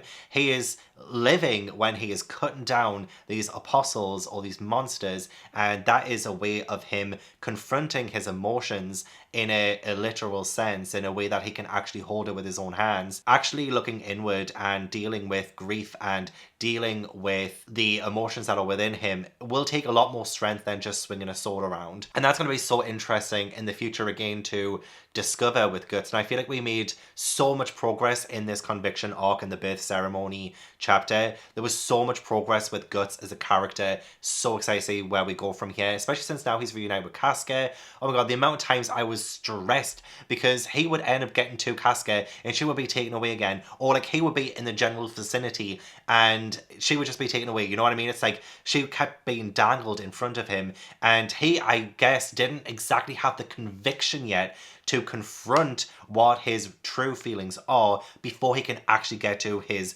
goal in this arc, which was to reunite with Casca. And it breaks my heart every single time when Casca doesn't remember him. Like, she doesn't seem to, like, what they've been through is just like so monumental. I'm going to cry the day Casca, she better get her memory back. She better get her feelings back, because if she doesn't, I'm going to be so upset. But like, when she does, and I'm saying when because it's no question of if, when she gets her emotions and her memories back, I'm going to cry buckets. This love story between Guts and Casca has been, it's not even just like about romance. It's not even just about love. It's about like their own individual characters and what they mean to each other. And there's just so much symbolism there that I just think is so poignant and beautiful. Anyway, I'm not making much sense. I apologize. But yeah, the whole symbolism thing, you are right beside those irreplaceable things, yet you couldn't bear to immerse yourself together in sorrow with them. Oh god, it's so deep. It's so deep. I don't know if my little brain can comprehend. Especially when we go on later on, there are some themes that I'm like, I don't know if I can tackle this. You know, to do with like faith and stuff. Oh my god, like this is so much more complex than I would ever have imagined. Starting with the Black Swordsman Arc, for example. I just thought it was going to be cutting enemies down with a big sword and like that be it pretty much. But no, it's way more than that. God, there's so much like self-destruction within Guts. Honestly, I'm gonna be so happy with the day when he actually settles down. Like, and I don't know if that's exactly what he wants, because he does seem to want to have that active lifestyle and to have that, because remember in the Golden Age walk when he went away to discover himself, to discover like his goal and purpose and stuff, and he couldn't quite get an answer. And I feel like Guts probably still doesn't have the answer. He's still looking. He's still a lost child, for instance. But like, it'll be so nice for him to like actually get, well, one, get a really good night's sleep. Two, be able to settle down with Casca and actually like have maybe a child, because it seems like that's something that he is so good with. I feel like when we got introduced to, what was his name again? Isidro? He's actually like, I feel like Guts would make a good dad. Like, even though Guts does like leave him and he doesn't want anything to do with him and stuff like that, but I think when it comes to his own flesh and blood, I genuinely think Guts would be an amazing father. And again, I don't know if that's ever going to happen or if it's even possible, but just going to the fact that for some of this arc, Casca's baby kind of protected her for some of it. And then what was it at the end there? You know how it was like swallowed by that thing, but then you see like this human child, this human baby that is kind of turned into, like, what is that? Has Casca's demonic baby turned into a human baby? What is going on there? I might have totally misread that. I wrote my notes because, again, I do write a whole lot of notes without any context here. I just have bullet points. Guts is a sword that's begun to crack, cracking with every fight. So yeah, you can look at Guts' sword as an extension of himself, and you can also look at Guts' sword as Casca, or like his love for her. So yeah, on the way to the Tower of Conviction, I got Father Mosgus. Father Mosgus. Freaking scary. Freaking scary. The moment we met him, I knew I could sniff out a villain. And he looked so normal, I guess, to begin with, but there was something a little bit off. Like, just with his face, something was just off. He definitely looked more human than a whole lot of the other, you know, antagonists that we've come across, but he still seemed very off. And I feel like that was so incredible to examine because of his faith, because of, he is supposed to be a good guy, right? Because he is, you know, a person of God. Like, he loves God, he worships God, he prays. He's on paper supposed to be a good person. And yet he turns out to be one of the most despicable villains that we've come across yet, honestly. And the way that he justifies his actions and something about like duty and following, you know, the Lord's Prayer and stuff like that was just so again, like, I don't want to talk too much about it because I don't fully understand and I don't want to piss people off, especially when it comes to religion. I think it's like such a tricky thing to navigate. And I think I mentioned it maybe in a previous update. I don't know if I kept it in or not. But yeah, like, extreme religion scares me. People who use God or prayer or anything to justify their heinous acts, it scares me because a lot of them are so deluded into thinking that what they're doing is right when really it's not. And I think that's a perfect parallel to Fonnes. She is, or Fonnes, again, I don't know how to pronounce it, but just go with me. She is someone who, again, is kind of using her faith in order to guide her. Like, she needs guidance, apparently, especially by the end of this, when she's like, oh, is Guts my new prophet kind of thing. Like, she needs guidance. But, like, and that's fine. It's absolutely fine to have a guide, like, to feel like you're not a lost person, like, that you're not a lost child within this world. And I feel like that's totally fine. But, like, she questions things as well. Like, you can tell on her face sometimes when she's seeing what Father Mosgus does. And she's like, this doesn't seem quite right. This doesn't seem like something the Lord or God would approve of. You see panels of her sweating. You see panels of her showing doubt in her eyes. And again, a testament to Miura's fantastic art style. She doesn't really say a whole lot. And I don't think she has to in order to convey what she's feeling inside. And there are some moments when she does say things that are quite important and does things too. There was a moment of her sinning, I guess you would call it, of her doing something to herself. And I thought that was very interesting because, you know, like, not exactly that I think it's a sin to do that, because I don't. But in the context of this world, she is a very complex person who I'm really enjoying reading to see exactly how far she will go for what she believes in. And I feel like she is someone whose faith is so fragile right now. And I think this whole thing with Father Mosgus has shattered so many of the illusions that she had. There was a great moment later on between Guts and Father Mosgus about praying and faith. Father Mosgus says, prayer is faith in and of itself. Prayer and devotion of all to God, that is the essence of faith. And then Guts says something like, praying keeps you from doing anything else. And it's kind of true, right? It's like, you're kind of relying on someone else to solve your problems when you have the power and you have the capabilities to demonstrate your own strength and to use your own choices, your own free will to exact your own choices. And I think that's something that Fonnes is really struggling with. So yeah, it's like, can't she just sit back and watch? There were so many times when she would see something happen, like the torture chamber, when Mosgus takes that poor woman who just has a starving child. She has a starving child and she just wants to save it, and she asks for mercy. And Father Mosgus and his crew, his people, who were a bit weird too, they take her to a torture chamber. And I just felt that was so awful. And you can tell that Fonnes, when she was seeing that happen, she was like, this surely is not right. But Father Mosgus speaks a good game. He really does. Like, he is very manipulative. And I think for the majority of this arc, he kind of brainwashed Fonnes and any of the followers that were kind of seeing it and kind of questioning it. There was another knight soldier. Oh, Jerome. I really like Jerome. And I love Jerome and Luca. Oh my god. I was kind of rooting for them. I really was. So yeah, the whole like Father Moscow stuff was so good. Led to a really great epic battle between Guts and him towards the end. That again like shadowed the golden age of it. Really, like that whole thing was just immense and incredible. And it really showed the inside of Father Moscow. Like even though like his appearance changed, it felt like he'd always been that way. He was kind of evil on the inside, and he was reveling in what he was doing in the name of God. So let's just go back a little bit. Let's go back to Casca's situation. She has found herself with these other women, these prostitutes who... Luca herself, oh my god, she was incredible. She was so selfless. And she would, you know, give things out to other people. She would be like, you know, if you have too much, then other people get jealous. You'll get accused of witchcraft and stuff like that. So, like, she was very smart and just so selfless. The way she saved... I keep forgetting her name. You know the one with the curly hair? The one who just kept surviving. And I'm like, she's one lucky bitch. You know, the one who was like having all the orgy stuff and she pushed her lover over a cliff. Nina, yeah, I keep forgetting her name. Yeah, that whole orgy thing was very, very weird. And I'm wondering, is there any happening in my hometown? I mean, I'm kidding. But I don't blame Nina a whole great ton because she was genuinely terrified for her life.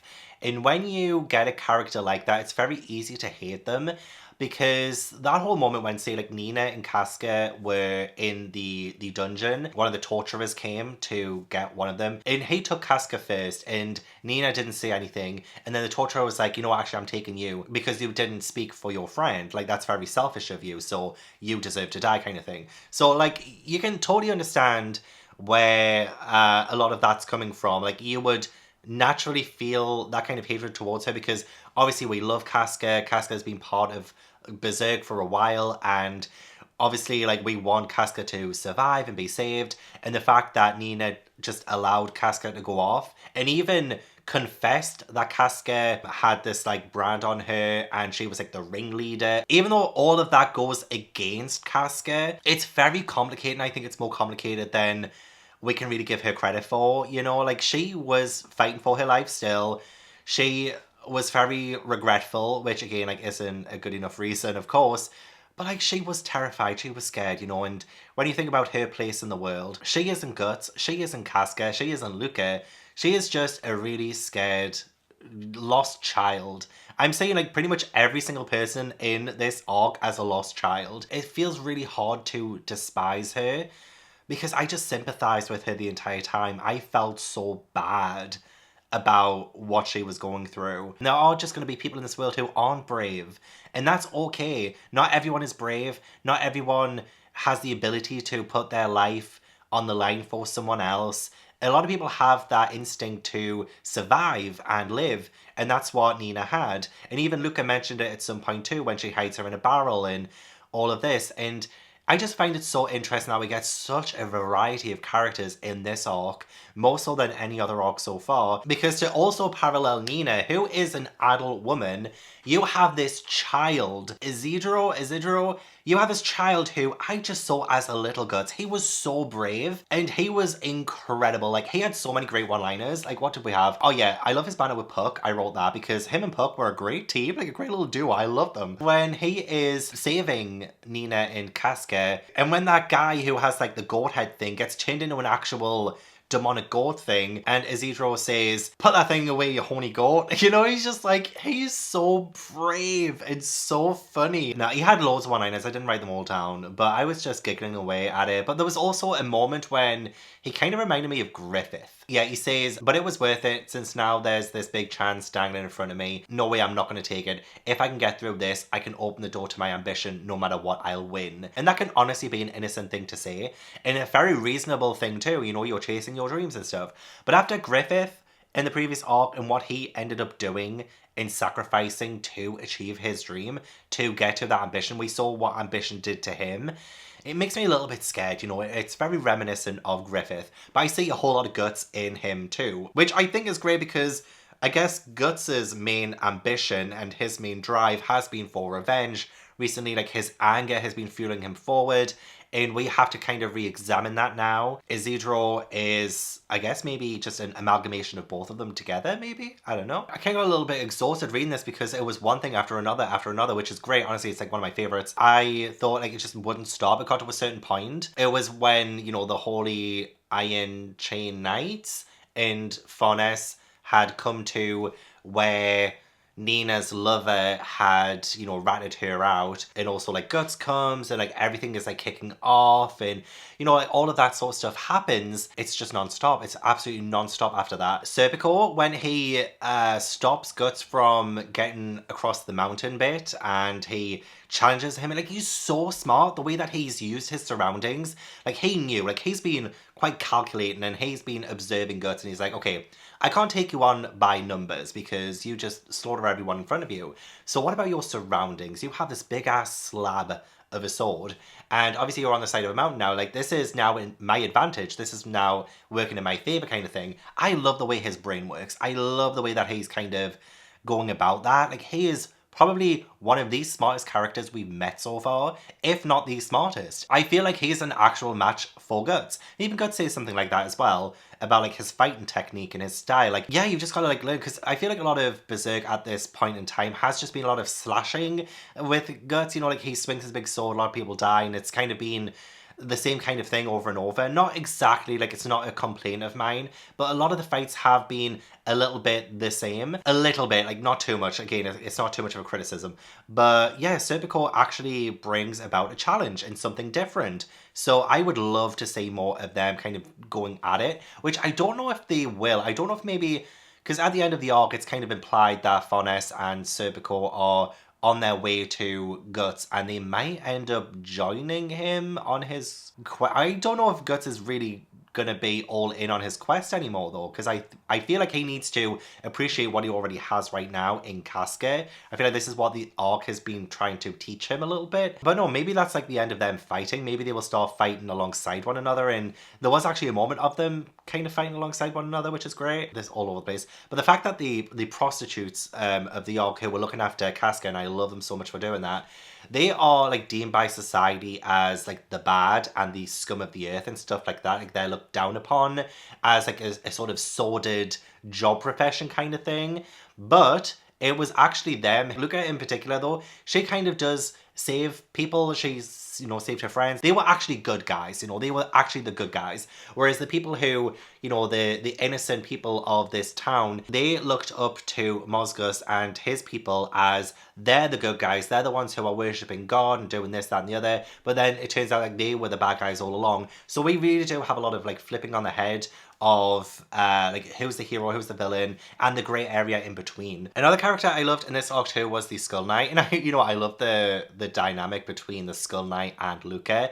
Some of my favourite duos in this arc go to Luca and Death, as she calls him, and Isidro and Puck. The whole stuff with Luca, Death, and the token Behelit thing, I was a little bit confused by all of that. I might need to reread certain parts of it to really wrap my head around it, because like it was just a lot. But I mean, at the very start of the arc, we saw the Skull Knight eat one of the Behelids. I think like he puts it in his mouth and I think he eats it. I don't know if maybe it does something. Maybe it's just a way of stopping other people from using the Behelids if he destroys them by eating them. But what does that do? I don't know what the hell is going on there. Maybe the next few arcs will answer that question. But the whole like living token Behelit thing and desires and stuff like that was so interesting but so confusing. I don't know if I can really talk too much about it. So please, if you're watching this actually and you want to talk about it, please let me know in the comments down below, because like I kind of just want to wrap my head around all of that. It felt very like big concepts and stuff,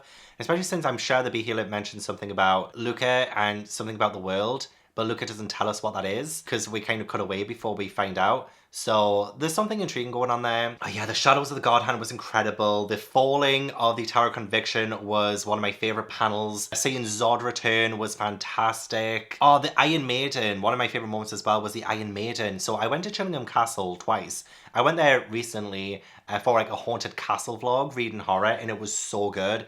And there was an Iron Maiden there, and it just made me think of that. And an Iron Maiden is so intense when you see it in person too.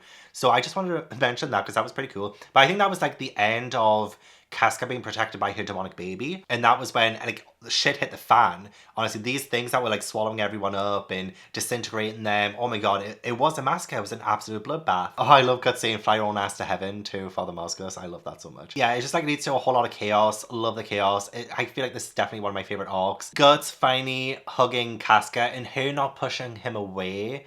You know, the way that they ended their story in the Golden Age arc was kind of really, really sad, because it felt like Casca hated Guts or was scared of him, and that fear in her eyes was heartbreaking to see. So it was nice to see them actually embrace, and hopefully that's progress to her getting better. It's also really interesting that this whole thing is like over in the blink of an eye. Like you see everyone getting overwhelmed by all of these things, and then the sun rises and it's kind of over. Like that was something that was a little bit jarring. But, you know, it's just like part of what the world is. I was just so relieved that Azan survived. I was so relieved that Luca survived, and like some of the other characters that we met in this arc. It was really, really good. But then, yeah, the ending. Oh, and yeah, we end up getting the return of the Kushan. We saw one of them in the Golden Age arc and fight Guts. And that was really cool to see them return. So like, there was a lot of paralleling and returning of old favorites from the Golden Age arc to this one. So yeah, it was just like a whole lot of being in the shadow of the Golden Age and trying to bring the eclipse about again kind of thing. It was just so interesting. I'm sure I've missed a whole lot from talking about this arc because I was a little bit all over the place. But we do end this arc in such a great place. You know, Griffith, is he back? Casca and Guts are together again. They've rode off into the sunset. Will Isidro catch up? Will Farnes and Serpico catch up? Like, what is going on? I don't know. It's so good though. It's so fantastic. I'm really excited to discover more about Farnes. I think one of the things I'm excited the most about is uncovering more of Farnes in the future, because there's something about her childhood, some like childhood darkness that's like seeping into her that is affecting her now. So I just want to say that the breaking down of her faith and stuff, I think that would be really cool. And I would love to talk more about the theme of faith and religion and stuff like that, but I just don't think I'm smart enough for that, honestly. I don't think I'm quite qualified to really dissect that. I will leave it on the fact that Jerome does say, "It's ironic, all those who clung to God, taking refuge in the tower, died when it collapsed under their own weight. The non-believers who didn't rely on God, but instead hightailed it out of the refuge slum, were the ones who survived. I don't exactly care to pray ever again at this point." But that was challenged by, I think Luca maybe, or like someone challenged it. And I don't really know what to think on that, to be honest. There's just a whole lot to take in and process with this series. I just see myself rereading this series like so many times in the future. Maybe reading in the lens of just picking out specific themes and topics so that I can narrow down what it is I'm talking about rather than this rambling of like everything. It was a fantastic fucking arc.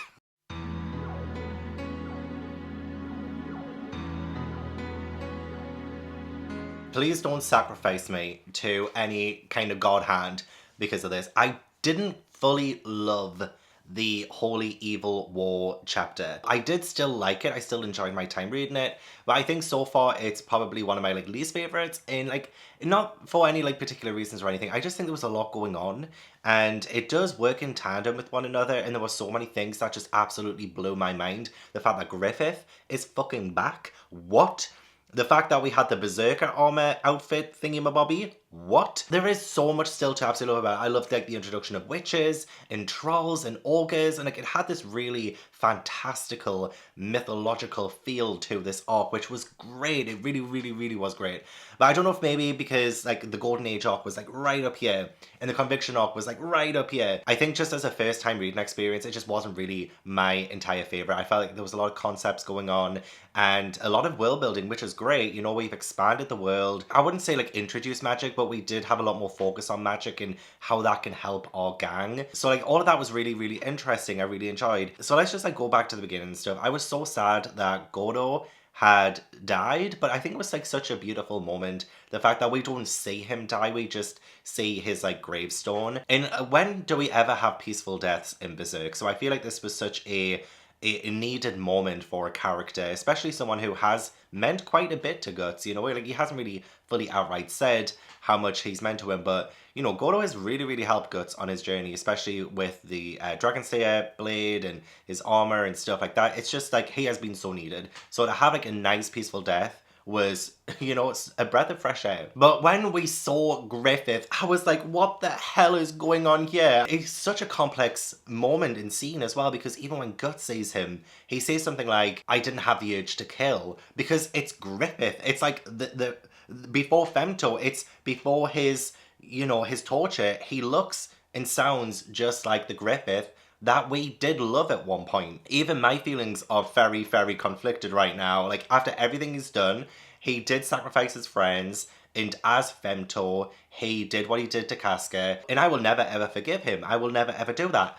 But there is a part of me that is like, I want things to go back to normal. I want the golden age back. I want the good old days back, you know? I want that camaraderie again, because the Band of the Hawk meant so much. And even to me now, the more that I read of the story, the more I'm realizing how much I think the Band of the Hawk was so pivotal, not just to Guts, but to me as a reader. It was like so needed. And even getting like a brief panel of seeing the Band of the Hawk too. Oh my god, I was gonna cry. You know, later on when we have that like full spread with like companions and like Guts is kind of forming his own new sort of Band of the Hawk, but I feel like there is another Band of the Hawk going on at the minute with like the return of Griffith and his men, and like don't use that name, you know what I mean? Yeah, I was freaking out the entire time that Griffith and Guts were sort of reunited and the mixed emotions that I had at the same time. So we do travel quite a lot in this arc. We have like different scenes, different places. So we did have, you know, the scenes at Goro's. And Guts can't just leave Casca there. Like, he has to take her with him, which I think is so amazing. I love the fact that we have that development with Guts. Like, he isn't leaving anyone behind now.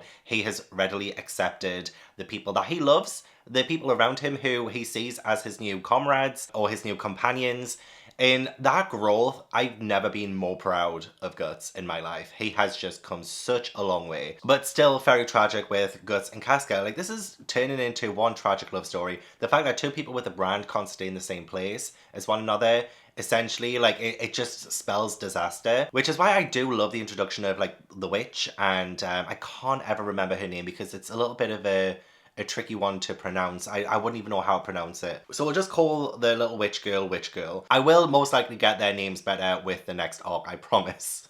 There's just a lot of characters to remember, a lot of names to remember, and every single arc just builds and builds and builds on that, and the cast of characters just opens up so vastly. So please forgive me, you know who I mean. So with the return of Griffith, I'm just wondering like what that will spell for the story, you know, because with Griffith, his ambition is still to have his own kingdom. And I'm like, that's great, okay? That is great. I was rooting for Griffith at one point, and now that he's back, obviously I'm not rooting for him now, but at the same time, I'm still very intrigued to see how he goes about that. And the fact that he does return to his original plan of, you know, incorporating Princess Charlotte into it. He is a god hand. He could probably obliterate every single person, like, if he wanted to, you know, like, he's very, very powerful, but he's gone back to the way that he was. And I think that's so interesting because he is, I say a man of morals and stuff, but like, he is smart. Like, I do think Griffith is very smart and he wants to win it, you know, he doesn't just want to take it, he wants to win it. And I think that is so evident in the way that he has incorporated Charlotte back into the story, the way that he is like taking Midland and like getting all of these people under his sort of rule, I guess, because I feel like he wants the adoration and the love of the people more so than just like taking over this land just like that, you know. But then I'm like, where does his ambition take him? So when he does end up getting this kingdom, right, which I think he will, where will his ambition take him next? After that, once he gets his kingdom, what next? What next? Which is why I think there is no end to his ambition. And I don't think just getting a kingdom will be good enough for him. I feel like he will end up wanting to get Guts and Casca back under his sort of command. I feel like as much as he has this incredible thing going on for him right now, after hitting rock bottom, I feel like he will want Guts and Casca. I don't think those feelings will ever go away. And it's very evident when Guts does reunite with Griffith and he sees him, he's like, my urge to kill wasn't there, like for a second. It's a complicated history between them. And I don't think a lot of those feelings and the relationships that they build up with one another in the Golden Age arc will just dissipate. I think there are some incredible layers to it that I think will take a therapist to understand and not just like some amateur reader here. So the fact that Griffith ends this arc chapter with getting Charlotte, I love the reversal of that like Sleeping Beauty kind of storyline, because it was talking about how Charlotte had woken up after like the pricking of her finger and Griffith tastes her blood. Yeah, we kind of reversed that fairy tale, and for an arc that felt very fairy tale-esque with the ogres and the trolls, it felt very fitting. Like, the more I talk about the stories and the arcs that I read, the more I end up liking them more. I think it's one thing to just read them and enjoy them, and I couldn't stop reading. I'm already halfway through the next arc, by the way. I'm already halfway through the Falconia chapter. I could not stop reading last night, so I'm trying to make sure that I separate the chapters so I don't accidentally talk about the next one. But no, I feel like Berserk is one thing when you experience it yourself reading through it for the first time, and another thing when you're actually talking about it and dissecting it and analysing it and all of that. So I think the more I talk about it, the more I'm liking it more. Because it is epic. Like, there's so many epic moments. I also want to know what Ricket's dream is. Ricket mentioned something about Griffith, and yeah, there's something a little bit odd there. I'm wondering what Ricket's dream is. Probably to reunite the whole Band of the Hawk again or something. But yes, now we actually have a sort of goal as well for Casca, and we are going to try and take her to Elfhelm, you know, Puck's home. And I think having that clear goal is going to be so interesting. And that whole journey there, yeah, it's going to open up so many different possibilities for the plot. And I like that we have that clear direction. Raxus as well, that freaky looking thing, I'm kind of scared of. It's that mask. It covers something, and I don't like it when you can't fully see what you're fighting or the person in front of you. It's kind of like this whole arc and this whole story actually has just been filled with masks. You know, Griffith wears a mask, not just in the terms of femto, but I just think the way he presents himself to other people, he's wearing a mask to cover his inner whatever's going on inside. He still seems so charming. He still seems so enigmatic. He's still trying to win me over, and I'm like, stop that. No, you've done awful, awful things. So I think that's why Raxus is scaring me a little bit more. It's also a little bit like Serpico. Like, I'm loving Serpico and how, like, clever and stuff he is, but he's a very hard character to read. And again, I think that kind of scares me, makes me a little bit uneasy as well, because I can't predict him.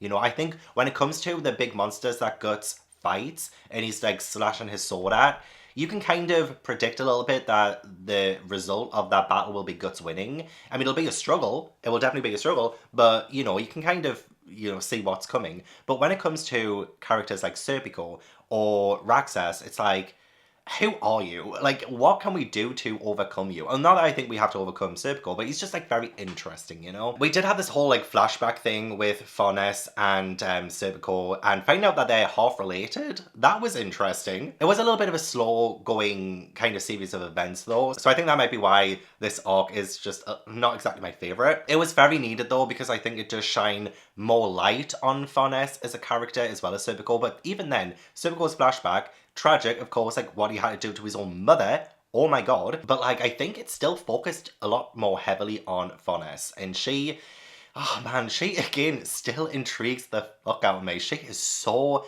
I can't even explain it. Like, she's had such a character arc, and such a quick one too, because when you think about the Conviction arc as a whole, that was only the previous arc, and we already here with Farnes as a character. It's incredible. But yeah, even Serpico, he won't even show his hand to Farnes, as in like, his tactics, his brain, what he's thinking. Because when Farnes keeps getting him into duels and stuff, which was funny, she says, why won't you fight seriously? Your sword skills should have been enough to win any of those duels easily. And he says, not at all, you give me too much credit. And she can tell, like, he's not seeing everything. Like, he is a mystery. Like, he won't show anyone his hand, even those he loves, his friends. I do think he cares a whole great deal about Farnes, and I think he's proven that time and time again. But I still think maybe he doesn't quite trust everyone around him. I think he still wants something for himself, so that if there ever comes a time when either his friends betray him or Farnes betrays him, he has something to hold on to and something to escape with. It's kind of like his, maybe, I don't know, maybe he has like some kind of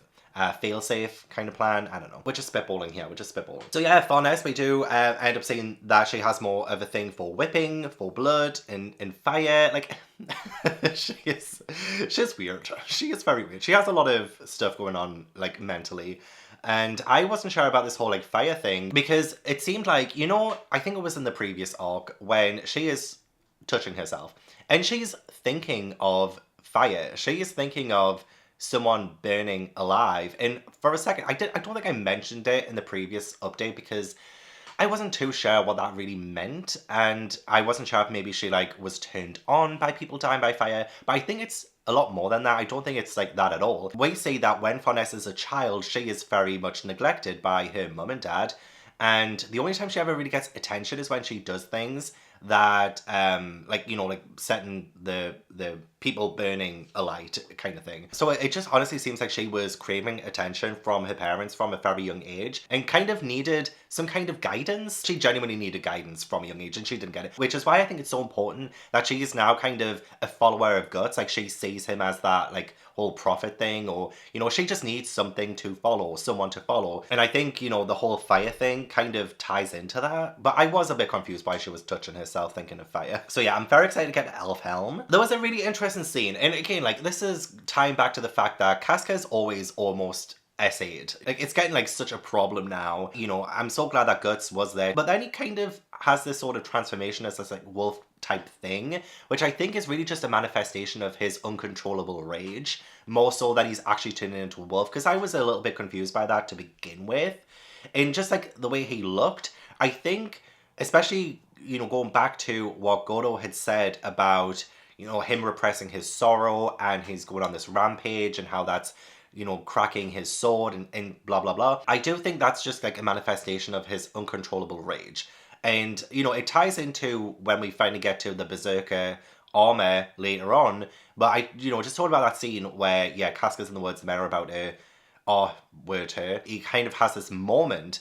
And I think that was so, I don't want to keep saying interesting because I think every fucking thing in Berserk's interesting. But that whole scene bit there, it does shine another light on Guts. You know, this also monster that's inside of him. And there are so many times when he's likened to a monster and he looks and resembles a monster when he's tearing down these monsters. So it's just like, what's he turning into, you know? And I think, yeah, I think maybe that was just a manifestation of all of those feelings, the repression of his true emotions, just kind of like blasting out. And again, I could be wrong, but this is just like my kind of first initial read through of this series, so I'm sure we'll get there eventually. And also, it's like now pouring down with rain. I love living in the UK. Oh, but also I love the fact that Casca killed the man herself. She wasn't a damsel in distress in that moment, which she has been for such a long time now, it feels like. And the fact that she got to kill him herself, I got this little glimpse of her again. I got a glimpse of the old Casca, and I think that was so important for me to remember what she used to be like and what we are striving towards now in our goals of getting to Elfhelm. I can't remember if it was in like the next arc bit that it was mentioned, but she can get her memory back and become the old Casca again. When she gets there, there is someone there in Elfhelm who could help, and I am holding on to that hope like no other. I need Casca back so badly. Probably as badly as Guts needs her back, to be honest. I love the fact that so many people want to learn from Guts as well. Isidro wants to learn from Guts, Farnese wants to learn from Guts, and it's so funny that Guts has now become this kind of accidental leader, mentor kind of person. But to see Guts slowly start to like open himself up too, oh, so beautiful, so honestly beautiful. And like, yeah, we're getting this whole kind of new band of the Hawk. We have our little team, and I love this little team, honestly. I'm connecting with them so much. And, you know, as much as I love the Band of the Hawk from the Golden Age arc and, you know, Pippin and everyone, I'm really getting so attached with these characters, and it's going to tear my heart out if and when they meet a grisly end, because it's gonna have to happen. It's gonna have to happen. I don't feel like we've gotten really like grisly, terrible deaths of people we love for a long time. I feel a little bit too safe right now, especially after the Conviction arc and that whole, you know, thing happening. We had quite a lot of people survive that, and I feel like that is kind of lulling me into a false sense of security. Farnese cutting her hair, that was so symbolic. It has to be symbolic. It's like she's shedding her like former self, like her skin from before. She is now all in on Guts, on protecting Casca, and I love the fact that she has protected Casca quite a lot in this arc. The fact that she has gone in harm's way to protect Casca too. You cannot deny that she has turned an absolute corner there. Actually, yeah, I think one of the reasons why I didn't fully 100% love this arc is because it's very war heavy and allegiance heavy. There are a lot of things going on, like politics wise, that I don't usually care for in stories. It's not really my go-to or really my thing. I know some of that happened in the Golden Age arc, but I think the Golden Age arc had a whole lot other stuff going for it as well. I mean, this one does too. But just so you know, like as a reader, I just don't gravitate towards the war heavy, the political heavy, the, you know, all of that. So that kind of probably does affect my enjoyment somewhat. There was a moment when this guy, what was his name again? Locus, I think his name was. Locus. There was a moment when he says, though two people hold a grudge, in the end they are the same human. I expect if you make your place in this band, you will come to know that your former enemies are not so different from you. And I can't help but think of Guts and Griffith. I feel like they are pretty much nearly the same person. They have so many parallels, and they really do go hand in hand so many times, but they also oppose each other so strongly also. But I just have this vision, you know, with him saying, in the end, they are the same human, and you'll come to know that your former enemies are not so different from you. I feel like there's just going to be a lot more with that when it comes to Guts and Griffith. You know, we're going to see a lot more of their similarities. I'm trying not to jump right ahead to, like, what the end of Berserk would be in terms of Guts and Griffith. I do feel like there's going to be some kind of fight between them, but I just don't know if maybe Griffith's ambition will be his downfall and Guts's revenge, his anger will be his downfall. and they kind of like cancel each other out and maybe, I don't know, take each other down. I don't know. I don't know how it's going to go, but I love little moments like this where it kind of makes me think of that, where it makes me try to think ahead on these characters. There's a character called Grumbelt who I thought looked a little bit like Guts. But that's like a little bit of a side kind of comment. I don't really have much thought on there. And I won't mention absolutely everything that happens in these arcs if I don't think I have something to talk about it. Like, it's not because I've forgotten about something. It's not because I've missed it. It's just because I just don't think I can put an opinion on it, or I just didn't think I could add to the conversation on that. But please let me know down below in the comments if you think I should talk about something. If there's something I have, you know, not talked about in this vlog. Oh, Isidro and Guts practicing. Oh my gosh, I got flashbacks a little bit to, oh god, I've forgotten his name now. There have been so many characters. Guts and, fuck, Gambino.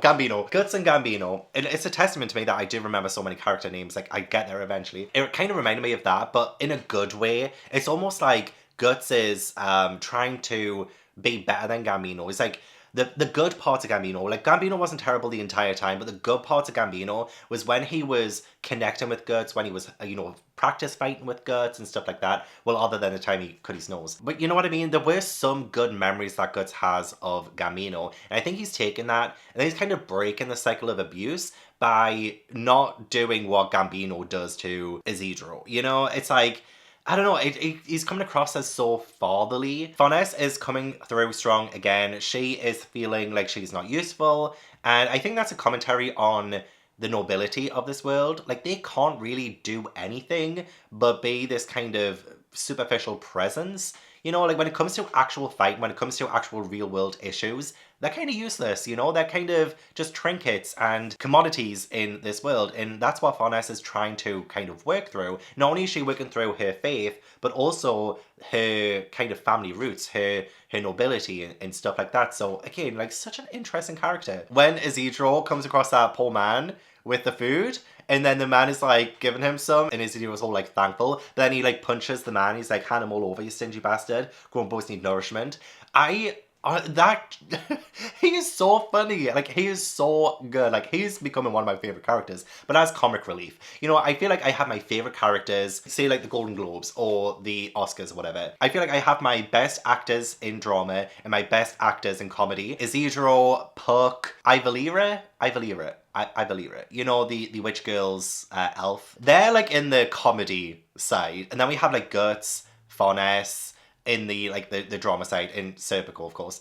And they're in the drama side, you know, so I feel like I have my different favorite characters in categories. But yeah, I love the introduction of trolls. I love the introductions of witches. That whole magic side of things, witches are like my favorite sort of like magical beings ever. Like, I love witches so much. And I will try and learn this girl's name pronunciation. It's like, I don't want to say it because you guys will laugh at me. Is it like Shirky? Oh my god, I'm just gonna say Witch Girl because I feel like you guys will really rip into me. And I do want to look up a pronunciation guide, but I don't want any spoilers for Berserk. So you're just gonna get Witch Girl for now. But I honestly do love the whole like witch house being in the trees, or like growing from the trees, and it's just like how natural and good witchcraft is. You know, we've had so many instances where it seems like the witches are like bad and they're being persecuted and they are associated with evil, but actually, you know, there are so many role reversals in Berserk that just the introduction of the witch girl and her mentor was so needed and just so brilliant. I love the whole way that magic works. The folklore and fairy tale vibes are strong with this arc. Again, like, the more I talk about it, the more I love it.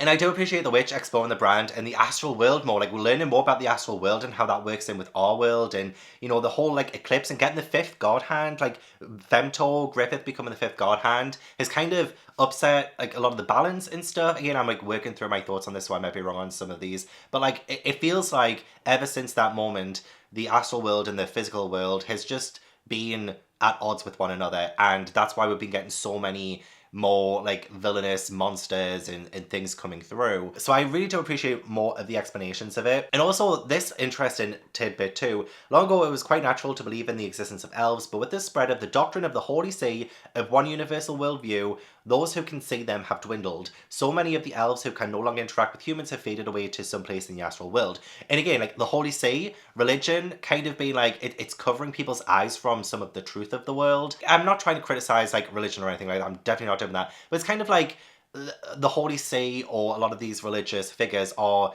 either trying to protect people by, you know, keeping them in the dark and keeping them ignorant. A little bit like God in the Garden of Eden, not wanting Eve to eat from the tree of knowledge, I think it was. It's been a while since I've like studied the Bible and stuff. But that whole thing there feels like it's trickling down into Berserk and the themes of religion. It's like you have those who are ignorant to the real world and what's actually happening versus the people who aren't ignorant and can then end up defending themselves. And there have been so many instances where innocent people have lost their lives or just like not being prepared for attacks like that, which perfectly juxtaposes the little witch girl and the priest figure person that we meet in the village that is being ravaged by trolls. So we have those two things at play and they're at odds with one another. Really, really, again, interesting. Take a shot every time I say interesting. But like there's just like a whole kind of covering up of the truth sometimes. But is it malicious?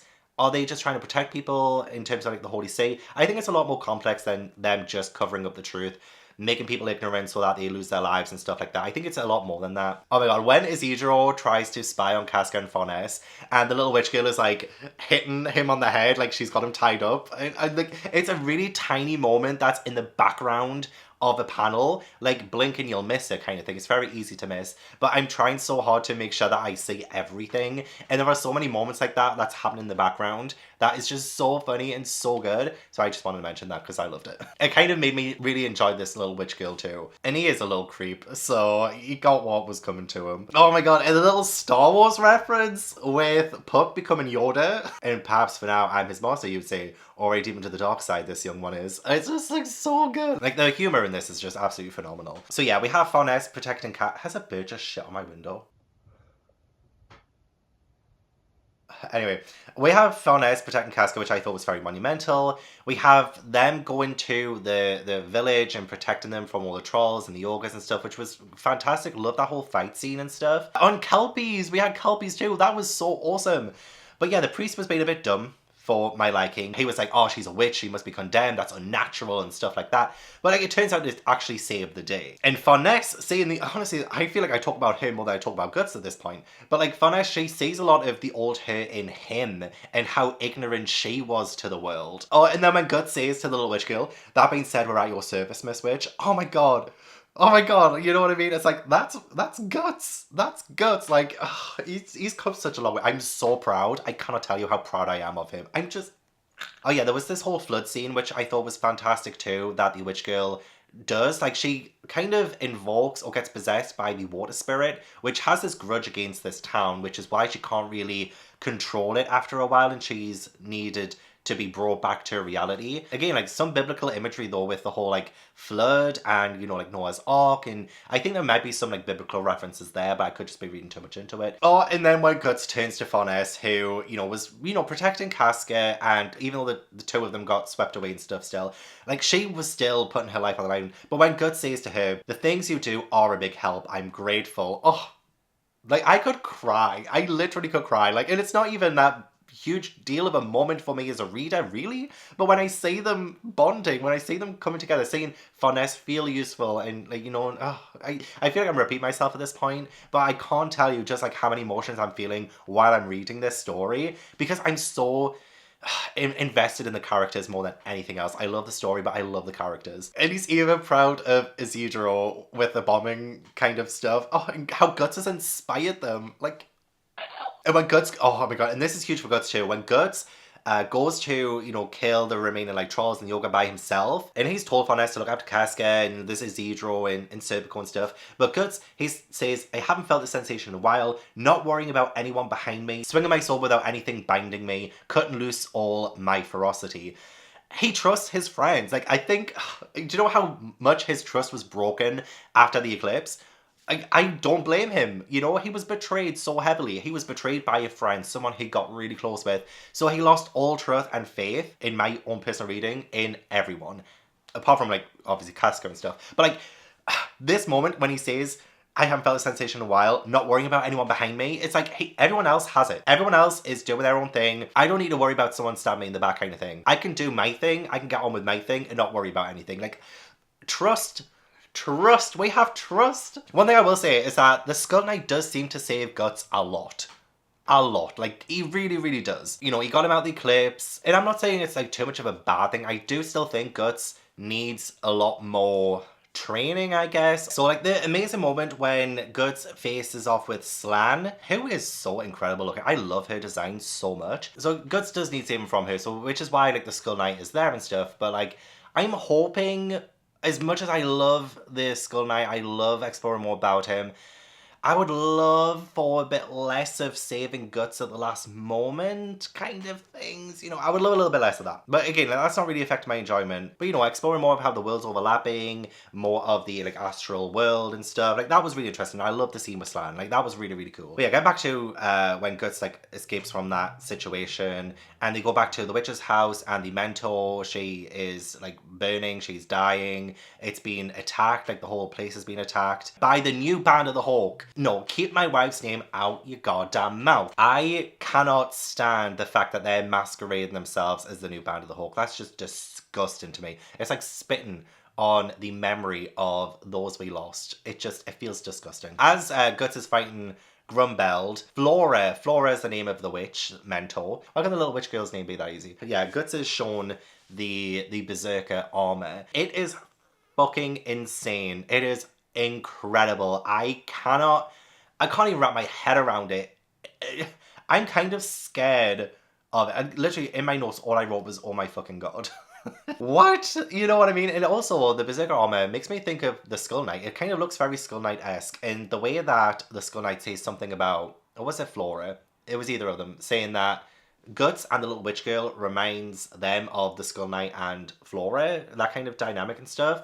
And considering what the Berserker armor does, can't help but feel like that's maybe something that might have happened to the Skull Knight. I know the Skull Knight, when we were saving Griffith, there was that whole idea of the kingdom under Midland that I believe the Skull Knight was the king of. So I do know that there is a lot of history there that I'm really excited to explore. But I'm wondering if maybe the Skull Knight had some kind of Berserker armor himself, and that's what he ended up becoming. Especially since the Skull Knight is very adamant about the pros and cons of wearing this armor. He surpasses the limits of the human body at the risk of his own life. And yeah, so it's kind of made explicit that the armor makes him ignore his pain. You know, this whole stuff about how we need to feel pain in order for us to not kill ourselves kind of thing. We need to feel that pain.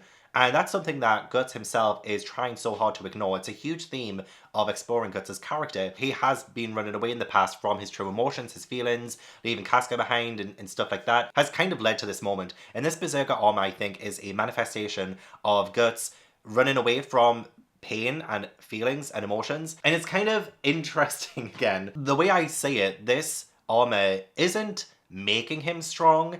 It's just allowing him to exact his own strength without limitation, without anything holding him back. And I think what this armor will end up doing is showing him how damaging that will be for him physically and even emotionally too. He surpasses the limits of the human body at the risk of his own life. Like, I'm kind of scared of this armor, honestly. Like, it looks cool, it looks amazing, and Guts fights incredibly with it. Like, even his arm and leg are facing the wrong way. And then it's like reinforcing his broken limbs by piercing through his flesh and biting into his bones. Like, that's not good. That is not good. In the long run, it's not good. I heard a previous owner of the armor was similarly devoured by its steel teeth as he continued fighting until the last of his blood gushed forth and all his bones were broken.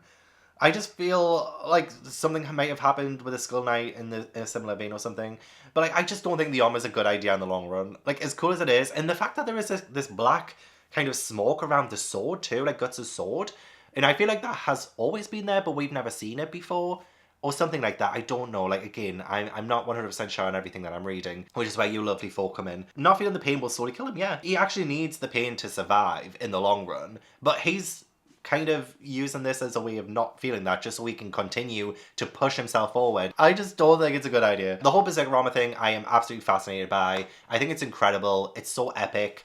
But I just think it's totally going to ruin Guts in the long run. So yeah, Wyndham is a shithole now, I wrote, to kind of end this part.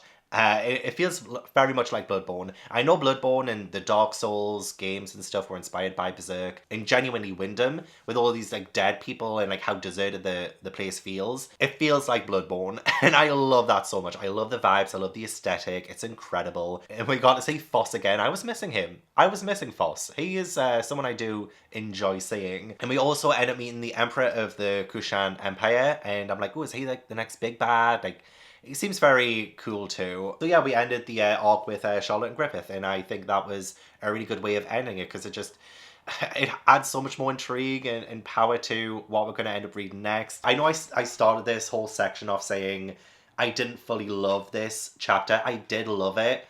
It's still probably not my favourite one so far, but it was interesting. But I'm probably even more scared now for Guts' well-being with the Berserker armor. It's something that I'm really gonna continue watching closely. It could end up being the thing that tears Guts away from his human life in a way, especially if it makes him go down the route of the Skull Knight potentially, which again could be totally bollocks and I could be absolutely wrong on that, but I don't know, it feels like we're heading down a very dark path and I'm getting really scared. And a lot of people have been surviving up to this point too, and I'm just wondering when's the next time we're going to have people dying unexpectedly and God, my emotions. I think I need the Berserker armor myself to stop me from feeling what's probably going to be incoming pain.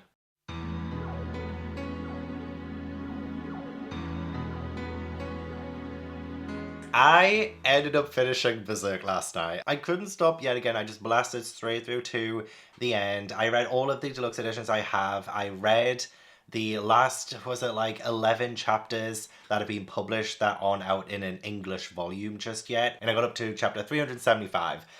Whew, gosh. Oh my god. Oh my god, what a journey. I was very emotional last night reading Kentaro Miura's final chapter.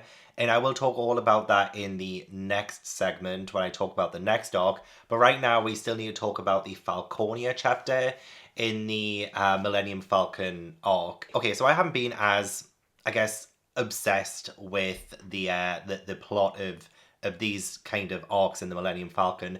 But I will say though that by the end of this arc we got such a monumental moment where it kind of changed the course of the series, and I'm very excited to see where that ends up taking us in the future now that I'm all caught up. And there was still so much to like about the Falconia chapter. Like for instance, we do start off with that little boy who keeps appearing whenever there's a full moon, and we have like this really cute, and I mentioned this in the previous arc bit, but we have this cute little moment of Casca, Guts, and this little kid.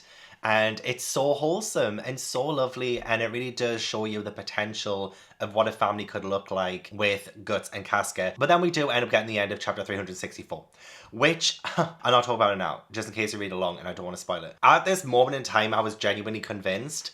And you know what, there's still a part of me that's a little bit confused by the reveal, but at this time, I was still convinced that it was Casca's child who was like in a demon form and kind of vanished after she gave birth to it. And then we did see it briefly again in the Conviction arc, and then I think we saw it turn into a human kind of thing when it was consumed, I think. Again, like, feel free to correct me about anything that I've misread, anything I've misjudged down in the comments. I really do open this conversation up so that I do learn from it, and I think upon reread, I will understand everything a bit better. But the main takeaway from the early sections of this chapter in particular was Guts' battle with the Berserker armor and what that is doing to his body and even his mind. It genuinely looks like it devours Guts. It's like it takes him in and swallows him, and that's the, I guess maybe the manifestation of his anger and the emotions that he's been feeling, kind of swallowing him up so he doesn't have to feel any of those emotions, so that he can just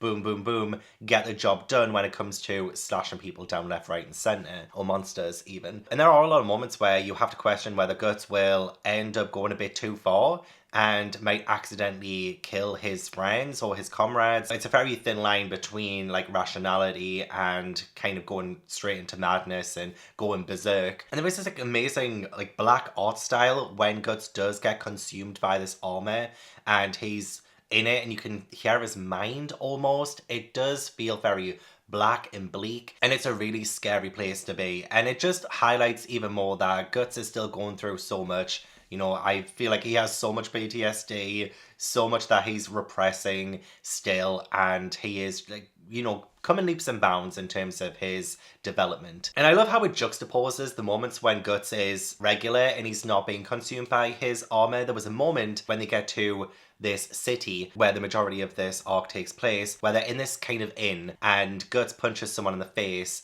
because they were about to take the witch girl, and he was being like a drunk bum, but Guts punches him and says that was payback for stealing our girl's nicest clothes. And the way like he defends that little girl and his friends, it's just so sweet and lovely. We met Sonya in this chapter as well. I don't think we've met her previously. I think we met her for the first time now. She is weird.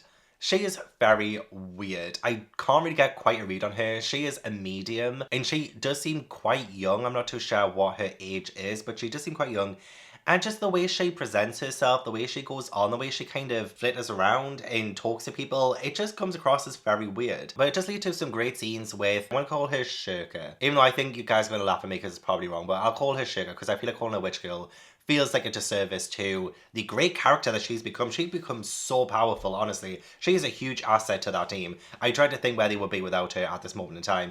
But Shirka. So yeah, she goes off with Sonya for a bit and she sees a lot of the like people had been hanged, and there was like this whole scene at the harbour, and it was very cool. It was very good, and it introduces a sort of pirate captain, and I like that pirate captain in this arc alone. I love anything to do with pirates. I love the almost kind of stereotypical pirate kind of way that he talk, like I am hearties. He comes across as such a quintessential pirate. You look at him and you think Pirates of the Caribbean or something like that. So all the ship and harbour stuff was very cool, and the way that they stopped them from taking all of these like kids and stuff as part of like the slave trade, and that was awesome. And I love the fact that Sonya was a part of that too, even though she does I feel like she's really weird. I feel like this chapter is fragmented a little bit. I guess a bit like the previous one too. There were just kind of sections that you can sort of pick out and think of it as its own kind of little tiny story arc within the story arc. And so we had this whole moment where Farnese, she goes back to her family, and she does this in order for the gang to get a ship. And it was this amazing selfless act that she did that really elevates her character yet again. Every single arc that we read, she gets better and better. But I felt so awful for her because you could tell she didn't really want to leave Casca. She didn't want to leave her new friends, and her kind of being engaged to wed was like a huge kind of step back for her, because you think of her progress and you see moments of her kind of receding back into her childhood, thinking about, you know, her family and her place in the world and how she doesn't really belong there. And you can tell with the nobility and the way that their roles play in this society, it totally clashes with what Farnese is today. And I wasn't sure whether this was going to be the end of Farnese and Serpico as they kind of go back to her family home, and they sort of go back to that kind of life, and they seem to just slide into it so easily. And I was a bit concerned that they would stay there. Fortunately, they don't.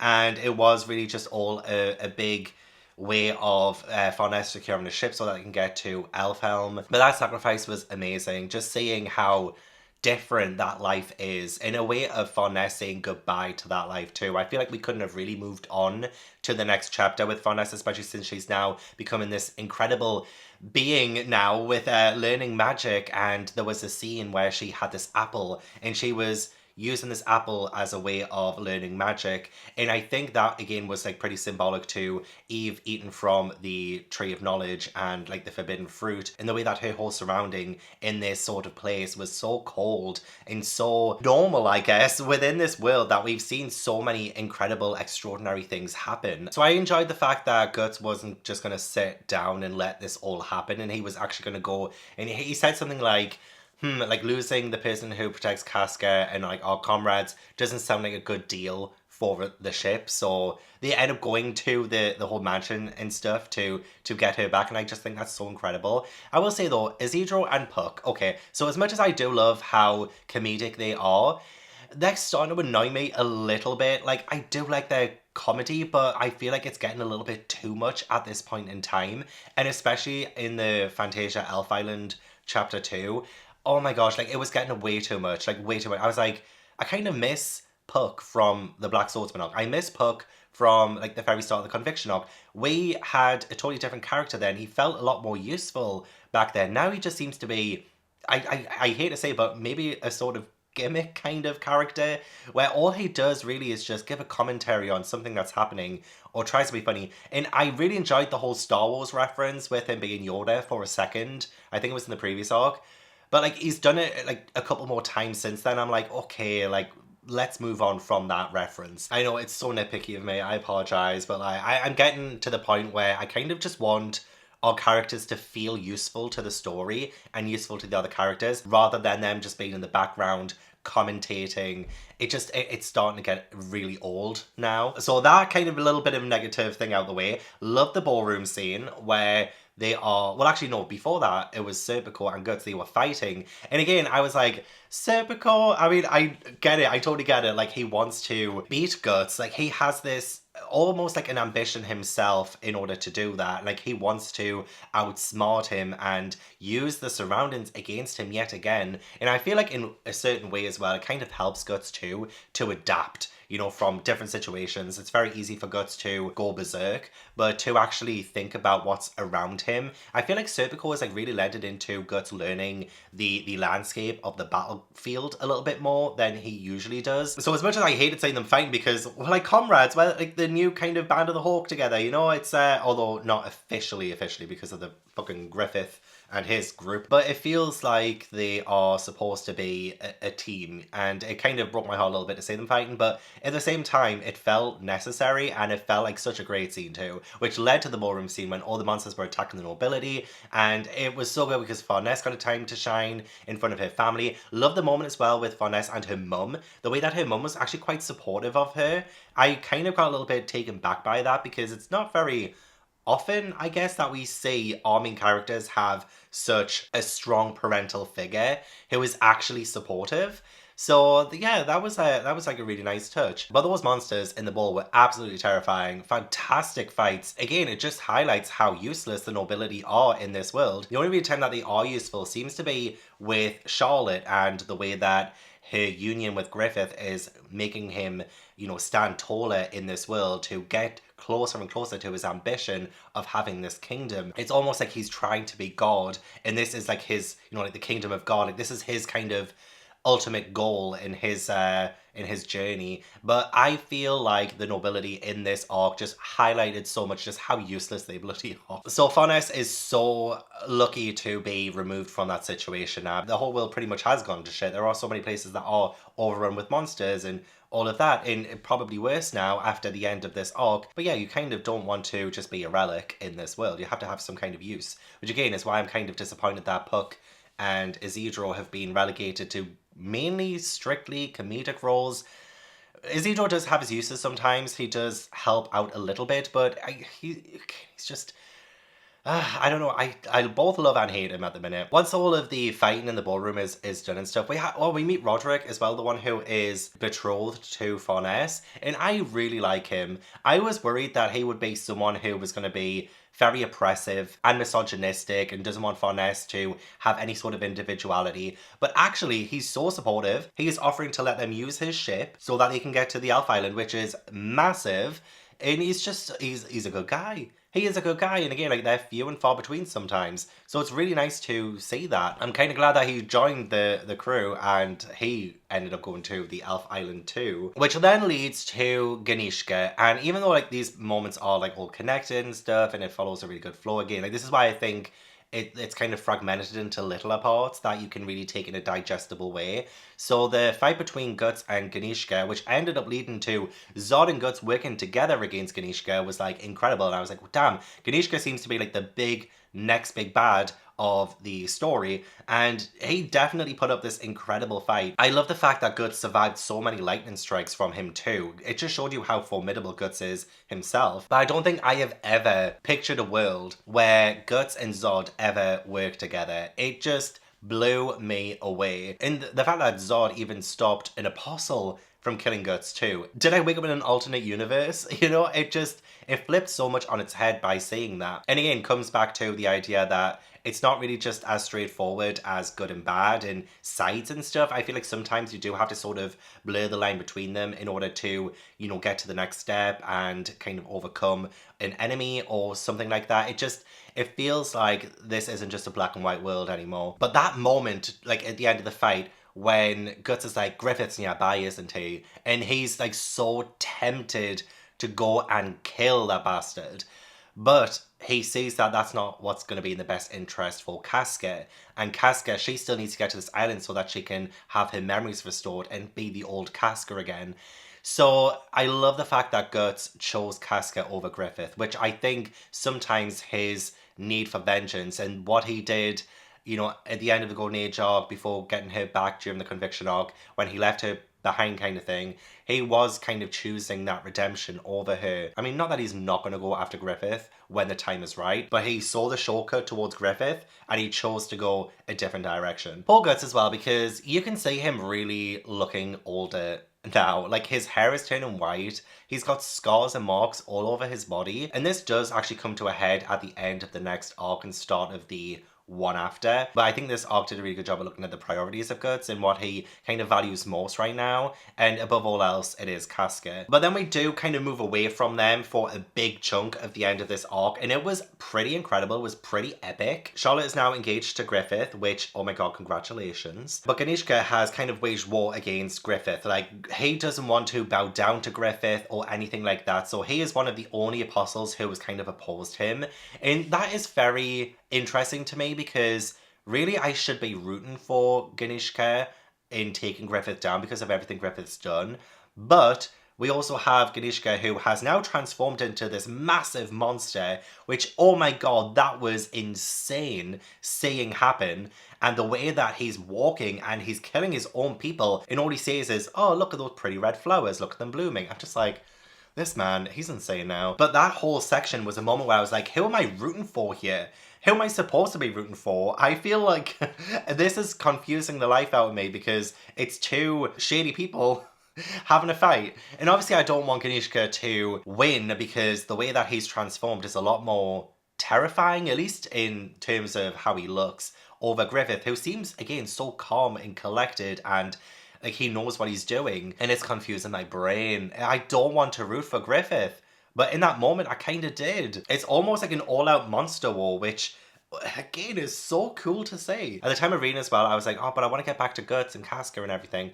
But, you know, the more that I read, the more I was like, you know what, actually, it's amazing to see the bigger picture, the wider world outside of those characters. It's a little bit like One Piece. You know, I was so obsessed with just seeing our main characters in that, but then as soon as the world started opening up, I realized just how big the world was, how many more interesting characters there were, and how the world is still turning despite our characters being the center of the story. There is still something much bigger going on out there too, and damn did something much bigger happen at the end of this arc. Griffith gets inside Ganishka, and the Skull Knight also appears, and I guess that's what the Skull Knight was eating, or at least storing, I guess, those Behelits, because he had this sort of Behelit sword, which was so ugly, but so impressive, and it's kind of like him and Griffith, I guess, together, have opened this doorway, or open space, or whatever it was that Griffith said, to open this, like, I don't even know, like, my head can't even wrap around just, like, the implications of it. It's like they've cut open the space-time continuum. They've ripped open the fabric of space, and then there was this like huge gust of wind that went all across the world. It's changed. Like, now everything has changed. Something has changed in the atmosphere. Things have gotten so different, and it's made a whole new world. In the kingdom that I believe was the Skull Knights, that was under Midland, has like arisen. It seems to be that way. What does that imply? It's like this ancient civilization that had become extinct has now been resurrected. What are the implications of that? Is there a place in the world for that? You know, sometimes ancient civilizations die out because they've had their time and it's time for the next thing. So like, what does it mean by this resurrecting and having this new empire, this new capital of the Hawk? And was that the Skull Knight's kingdom when he was a person, when he was a king?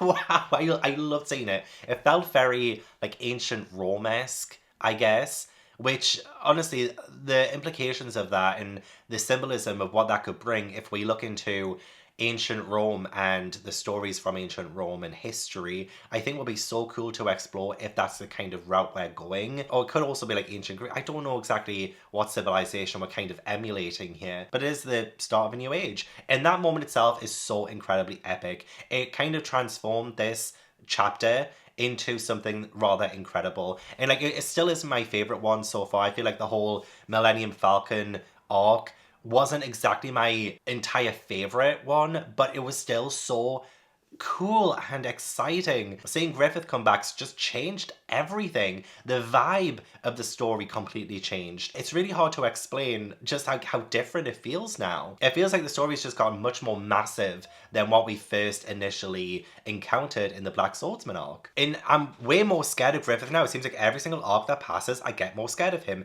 Like, what are the implications now if Guts does kill Griffith? Because Griffith himself has built this empire. He is now so adored by so many people. People look up to him as some kind of monolith, a god. And if Guts ever does kill him, like, what are the implications of that? What's going to happen to Guts then? It's like Griffith is making himself so untouchable that I can't wrap my head around the level that he's at. He is beyond human reach at this moment in time, and he keeps getting, you know, step by step higher and higher. Because of that, Guts is seemingly getting lower and lower, and I just think Guts will end up being condemned and hated and reviled if he ever does take down Griffith. And I wonder if maybe that is probably the end goal of Griffith. Like, if he ever does die, he's going to take down everyone with him. In a way, you know, like that. Or at least he's going to take Guts down with him. They have such a complex relationship. And this whole True Dawn thing just sounds like the next eclipse. I'm just like, give us a break. But no, so many amazing things. I love that whole tree thing that's now come out. And I love the fact that it kind of seems like Elden Ring might have taken inspiration from that, I think. But we'll explore the tree more in the next arc, which is when we explore it a lot better. But yeah, honestly, like, so the whole like Millennium Falcon arc was very, very good. It was. It had some shining moments, some standout moments. Not my favorite one so far, but definitely one that just expanded the world to such an astronomical level.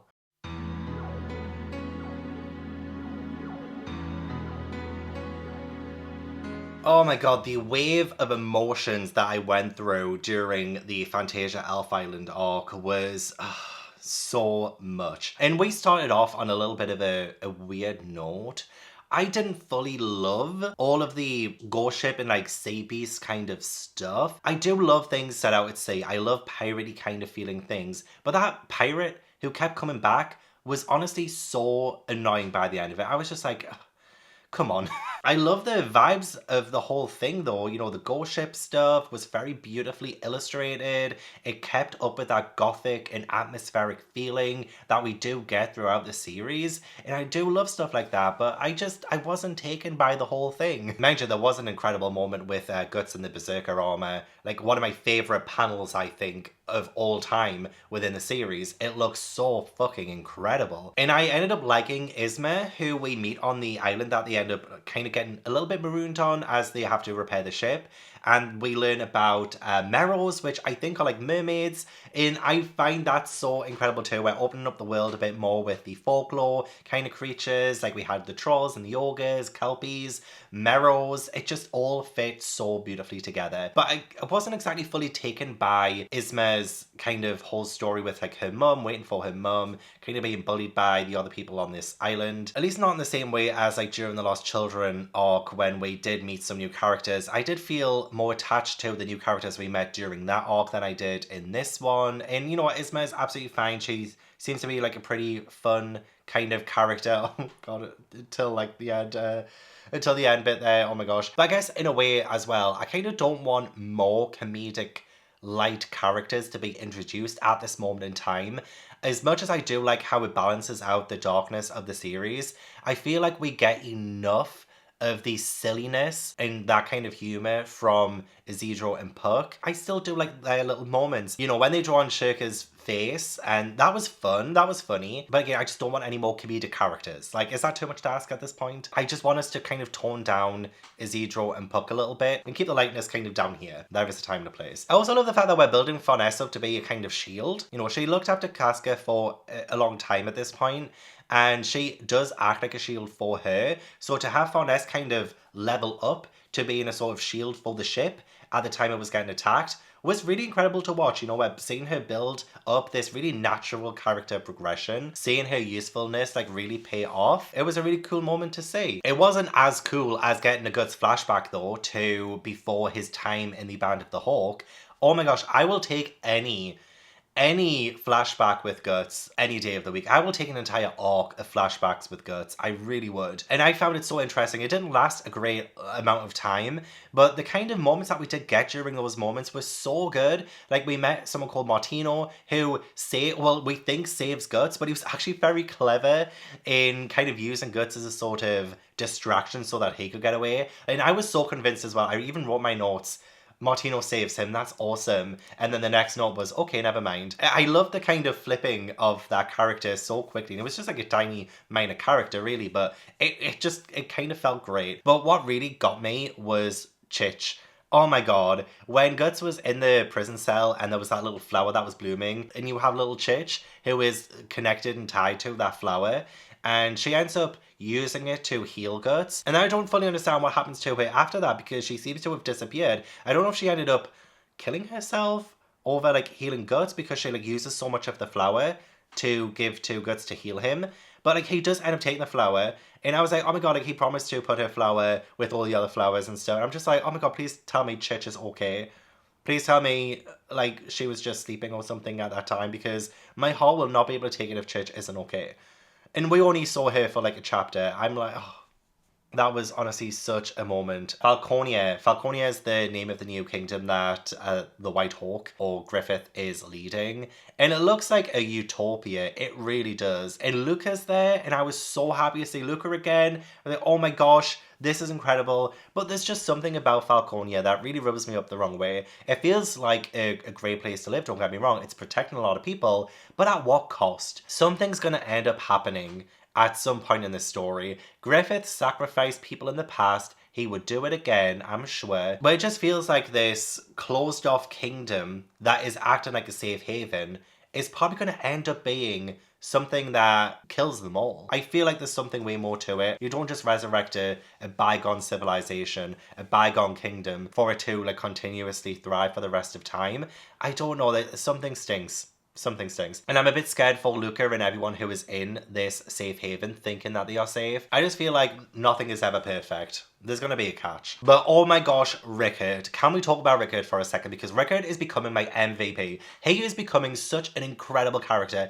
Like, the way that he slaps Griffith, I wasn't sure what he was going to do when he reunited with Griffith, especially after Guts told him what happened with the Band of the Hawk. Guts also mentioned something about you could never truly hate Griffith, but like this defiance in Griffith's face was incredible. And can we also talk about the fact that Rickard seems to be the only person who is able to strike or like hit Griffith? I feel like the way that Griffith has built himself, he's built himself on like love and adoration, and he doesn't allow kind of hatred or anything to affect him. And Rickard, you know, when Guts tells him you could never hate Griffith, I wonder if maybe because it was kind of unexpected for someone to not hate Griffith to strike him, you know? It almost feels like a kind of defense thing that will go against Guts. And it does end up going against Guts at the end of this chapter, the end of this arc. So yeah, I just found that so interesting, but I just fucking love the fact that Rickard slapped him. I was like, that was epic, but now I'm scared for Rickard. I was so scared for him. I wasn't sure whether he was going to get out alive. And I do feel like it's been a long time since we've had a main character death, or a death that's like truly affected me. And I just think Rickard needs to live, for one, because he just seems like such an important character again.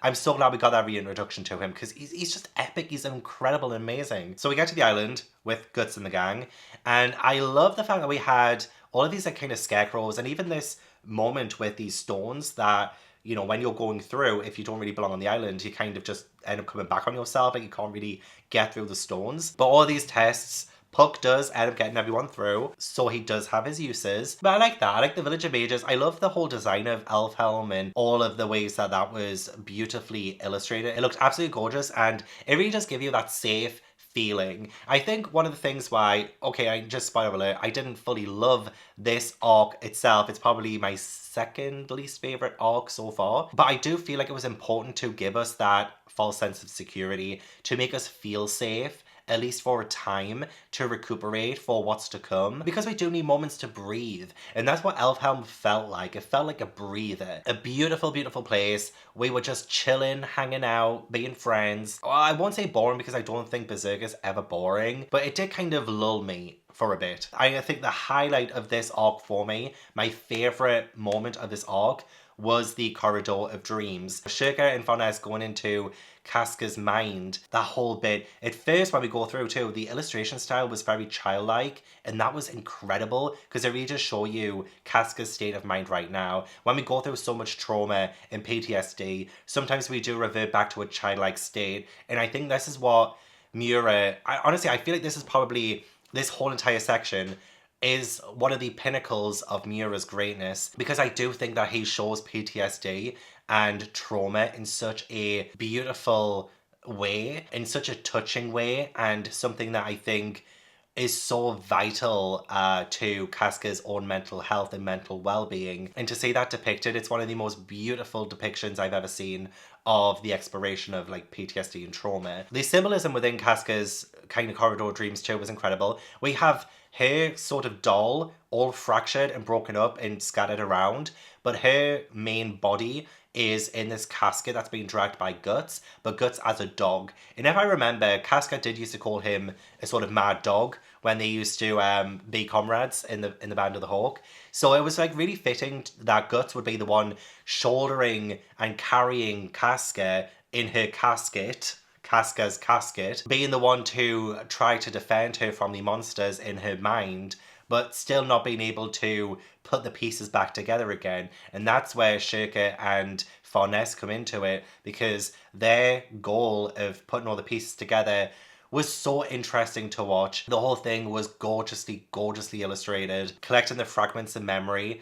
Oh my gosh, like the more pieces that were getting put together, the more I felt myself being restored too. I have been waiting for this moment for so long. Not as long as you guys have, who have been reading Berserk week to week for years, but it just felt like this was huge. It felt huge to me, despite the length of time I've been reading Berserk. But slowly restoring Casca was so beautiful. And I know the last piece was like her heart wrapped in this sort of black vine thing, which indicates that, and again, this is so beautiful, that she is not over what's happened. And it's not just an easy fix either. You can't just fix trauma. You can't just fix what you went through when, you know, you go through something like Casca did. I love that Miura didn't make this a magical solution to what she's gone through. But I was like crying by the end of this. Firstly, for Shirka, who, you know, her master Flora, she comes back to help too. Then we finally get that last piece restored. And Casca, she's back. She is back. I mean, not 100,000,000% back, but like she is talking, she is sane, she has a lot more of her memories back now. And I feel like maybe all of them, bar some from the eclipse, I think she's still keeping herself protected from that, which is something that I think we will explore later on.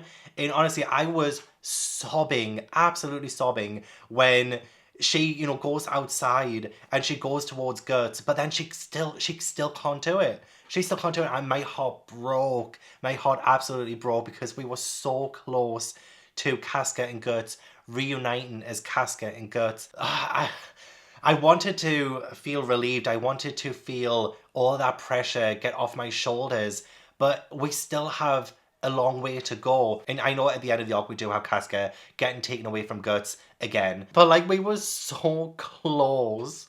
We were so close. I just want them back together, for the love of God. But I'm so glad that she remembered all that Farnes did for her, what Luca did for her too, which is why I think Luca might end up helping Casca. Oh, I don't want to jump ahead. I don't want to jump ahead yet. Oh my God, when Casca's fighting as well. Oh, I couldn't. I was so overwhelmed. I was like, we've got Casca back. It's Casca. She's fighting. She's using her sword. And she's incredible. And everyone's saying it. Like, even Isidro is like, oh my God, you're incredible. Like, what? Can I learn from you? Like, can you teach me? And there was like that brief moment when Casca does kind of, you know, what do you call it? Paw? No, that's not the right thing. When she does, you know, use the sword with him and stuff. Like, it just, we were getting somewhere. We were getting so close.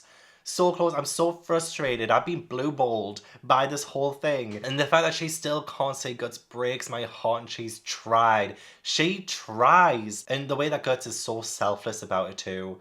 He keeps his distance. He knows that she still needs time. Like, is he not the most patient person ever? I need someone like Guts fighting for me.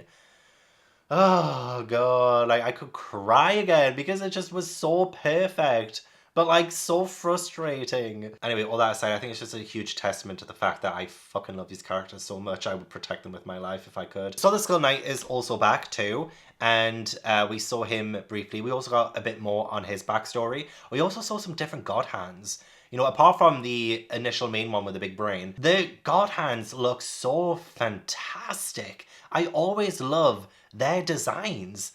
They're really, really cool looking. One of them looks a little bit like Maleficent. I kind of like that. And again, like, we have the parallels between Skull Knight and Guts, and what the Skull Knight went through years before is really paralleling what Guts is going through now. So the whole Skull Knight and Flora thing is a mirror to Guts and Casca. But we must talk about Miura's final chapter. Oh my gosh, I as soon as I knew, because I knew that the chapter would be called Tears of Morning Dew, but I wasn't sure what the hell the chapter would actually entail. So I was just reading it, like, my heart was just in my mouth the entire time, because I was like, gosh, what a blessing. What an absolute blessing that we ever got Miura's artwork in the first place. Like, this is such... It feels like a miracle to us that we were given what we got from him while he was alive. Like, this was just such a blessing. So I was just taking in every single panel and how gorgeous and beautiful they were. His story was just out of this world. And then we get to the end of the chapter where the boy who keeps appearing every full moon, and I thought it was Casca's child, and maybe in some ways it is. I'm still so confused by it. But the child turns into Griffith. He turns into Griffith. I'm like, what? Was he Griffith the entire time? Or is this kind of still Casca's baby from what happened during the eclipse, and it's kind of just her baby grown up and he grows up to be Griffith?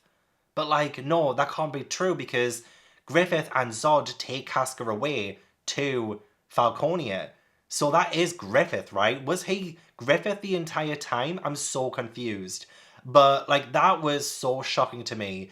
And just the fact that that was the last... I don't know if it was like the last panel that Miura illustrated, but going from, but when I wake from the dream, all that remains is a faint sense of loneliness. That too soon fades away along with a single tear like morning dew. And like this, oh my god, it's heartbreaking, it really is. Tear rolling down Griffith's cheek, like, I don't even know what to think about this. I really don't. Like, what does this tear mean? Is Griffith remorseful? But is it even Griffith? I don't know. But then the Two Old Fans section 2, oh god, I was reading that sobbing too. Just an absolute treat it was to get anything from Miura in this world. And he is immortalized forever now in his story. An incredible story of that too. I'm just like, oh. But that wasn't the end of the arc. It does continue, and I read these chapters online. Chapter 365 and 366 were very short. It felt like one chapter split into two, honestly. And oh god, like, I will be seeing the future of Berserk now as, you know, a continuation. I do understand what's going on behind the scenes. I do know that they have Miura's instructions and the, you know, the plans and know what the story is supposed to be, and so they're bringing that to life. Obviously, it's like not exactly the same in terms of what the illustrations are, but it's like so very close to it that it didn't pull me out the story whatsoever. It just felt different. It might just be because the chapters were so very short, like really, really short, that I just kind of got a little bit thrown back by how short they were. But also all of the moments that were happening too were just like really taking me aback. Griffith, well, Guts not being able to land any kind of blow on Griffith the entire time, I was like, have we not progressed enough that we can affect Griffith? Guts has been on this incredible journey so far. He did come face to face with Griffith in the very first arc, and he couldn't land a blow on him then. So how do we get from the very first arc to this point now, and he still can't land a blow on him? And yet Rickard slapped him, you know? And again, that's why I think it ties into the whole hate thing. And I think, especially when Guts' reaction to seeing Griffith straight away was one of hatred, one of anger. Interesting though that the Berserker armor didn't take over at that moment. I don't know why Guts kind of prevented himself from doing that. I don't know if maybe he felt it wasn't the right time to do that, but yeah, I think Guts stops himself from really hitting Griffith when Griffith had Casca, and he could have hurt Casca himself if he had have just like went further down with his sword. So I feel like maybe he could have potentially hit him, but he doesn't land a single blow. He doesn't affect him whatsoever. At least like the sword seems to like go right through him. So maybe this whole thing is like a projection, but then why would... I don't know. But either way, this whole thing has affected Guts. This whole ordeal has affected Guts. Poor Casca has now been taken to Falconia, which is why I think Luca might actually end up helping her if she sees her, and if Casca is still in her right mind. I don't know if Casca has lost her mind again. The way that she reacted, and the way that she's seemingly so calm and collected at the end of the arc too, and she's kind of fitting in with the ladies and like having dinner and stuff like that. She seems calm and collected. So I don't really know what's going on there, but she seems to want to go back to Guts. So I think there's progress there too. But I couldn't help but thinking, was all of this for nothing? Like, we just got Casca back. There were some more steps that we had to take, sure, but like now they're so far apart from each other again. They're separated. And it breaks my heart all over again. And this is why I really do like this arc though, because even though we did have a great deal of it feeling so safe and secure, it kind of just all went tits up by the end of it. The tables turned so quickly. The fact that the island itself was, disappearing, and the magical beings from this island disappears, including Isma. I felt so bad for her then, even though like I wasn't wholly amazed by her character at all or anything. But like the moment when she actually disappeared was very heartbreaking. I think that was like the first time we got a kind of loss that felt impactful in a way, at least in a long time. And honestly, everything's just went to chaos. And how much time has passed too? Because when they step onto that island, time moves differently. So like how much time has actually passed since then? So I kind of love the fact that we had a lot of hope during this arc. We did have a lot of wins in this arc, but we ended so terribly too. Like it just... it all went crumbling down, and that's what I kind of love though. I kind of love that. I kind of want the chaos and I want the darkness. So I did end up really enjoying this arc. It wasn't amazing. It wasn't my favorite. It's probably one of my least favorites so far, but it was still very good. And I just feel so overwhelmed with like grief and emotion for Kentaro Miura, who was still writing this arc. He didn't get a chance to finish it himself, but everything else now feels like it's honoring him, at least to me. And I might have no authority on saying that, but just in my personal opinion, it feels like we are honoring him and allowing his story to continue and hopefully one day come to closure.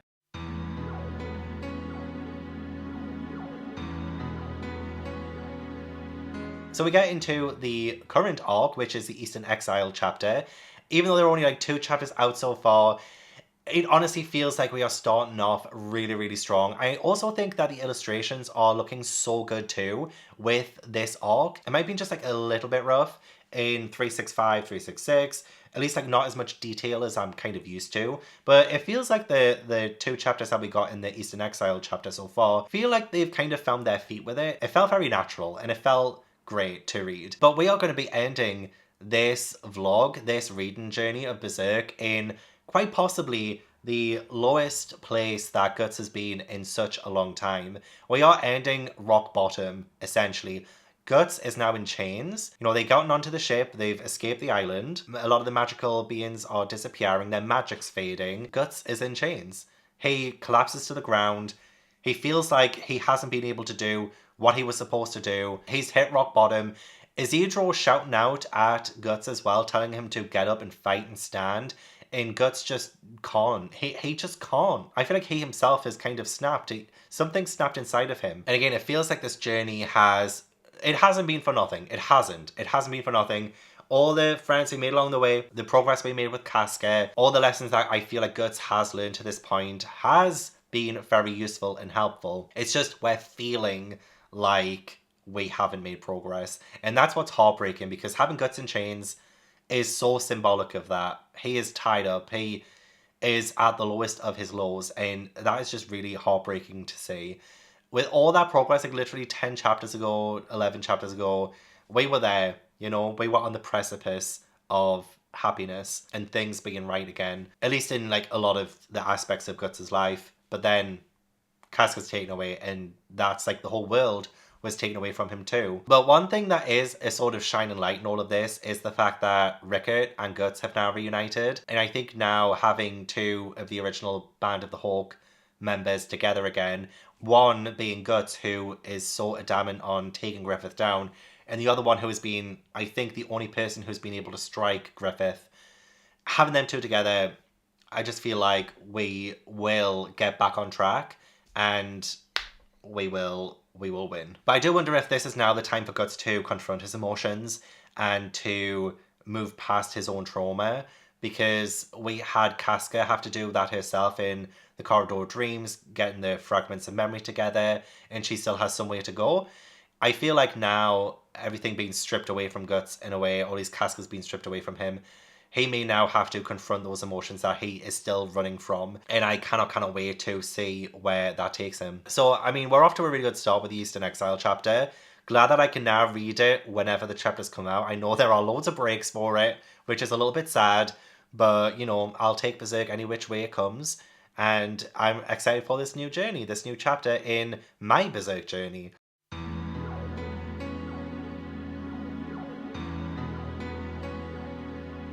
I'll wrap up my initial thoughts on Berserk now. Then I think it's so hard because I still need to marinate on my thoughts on this entire journey that I've been on, and I feel like there are a lot of things that I would have gotten wrong in this video, so I apologize.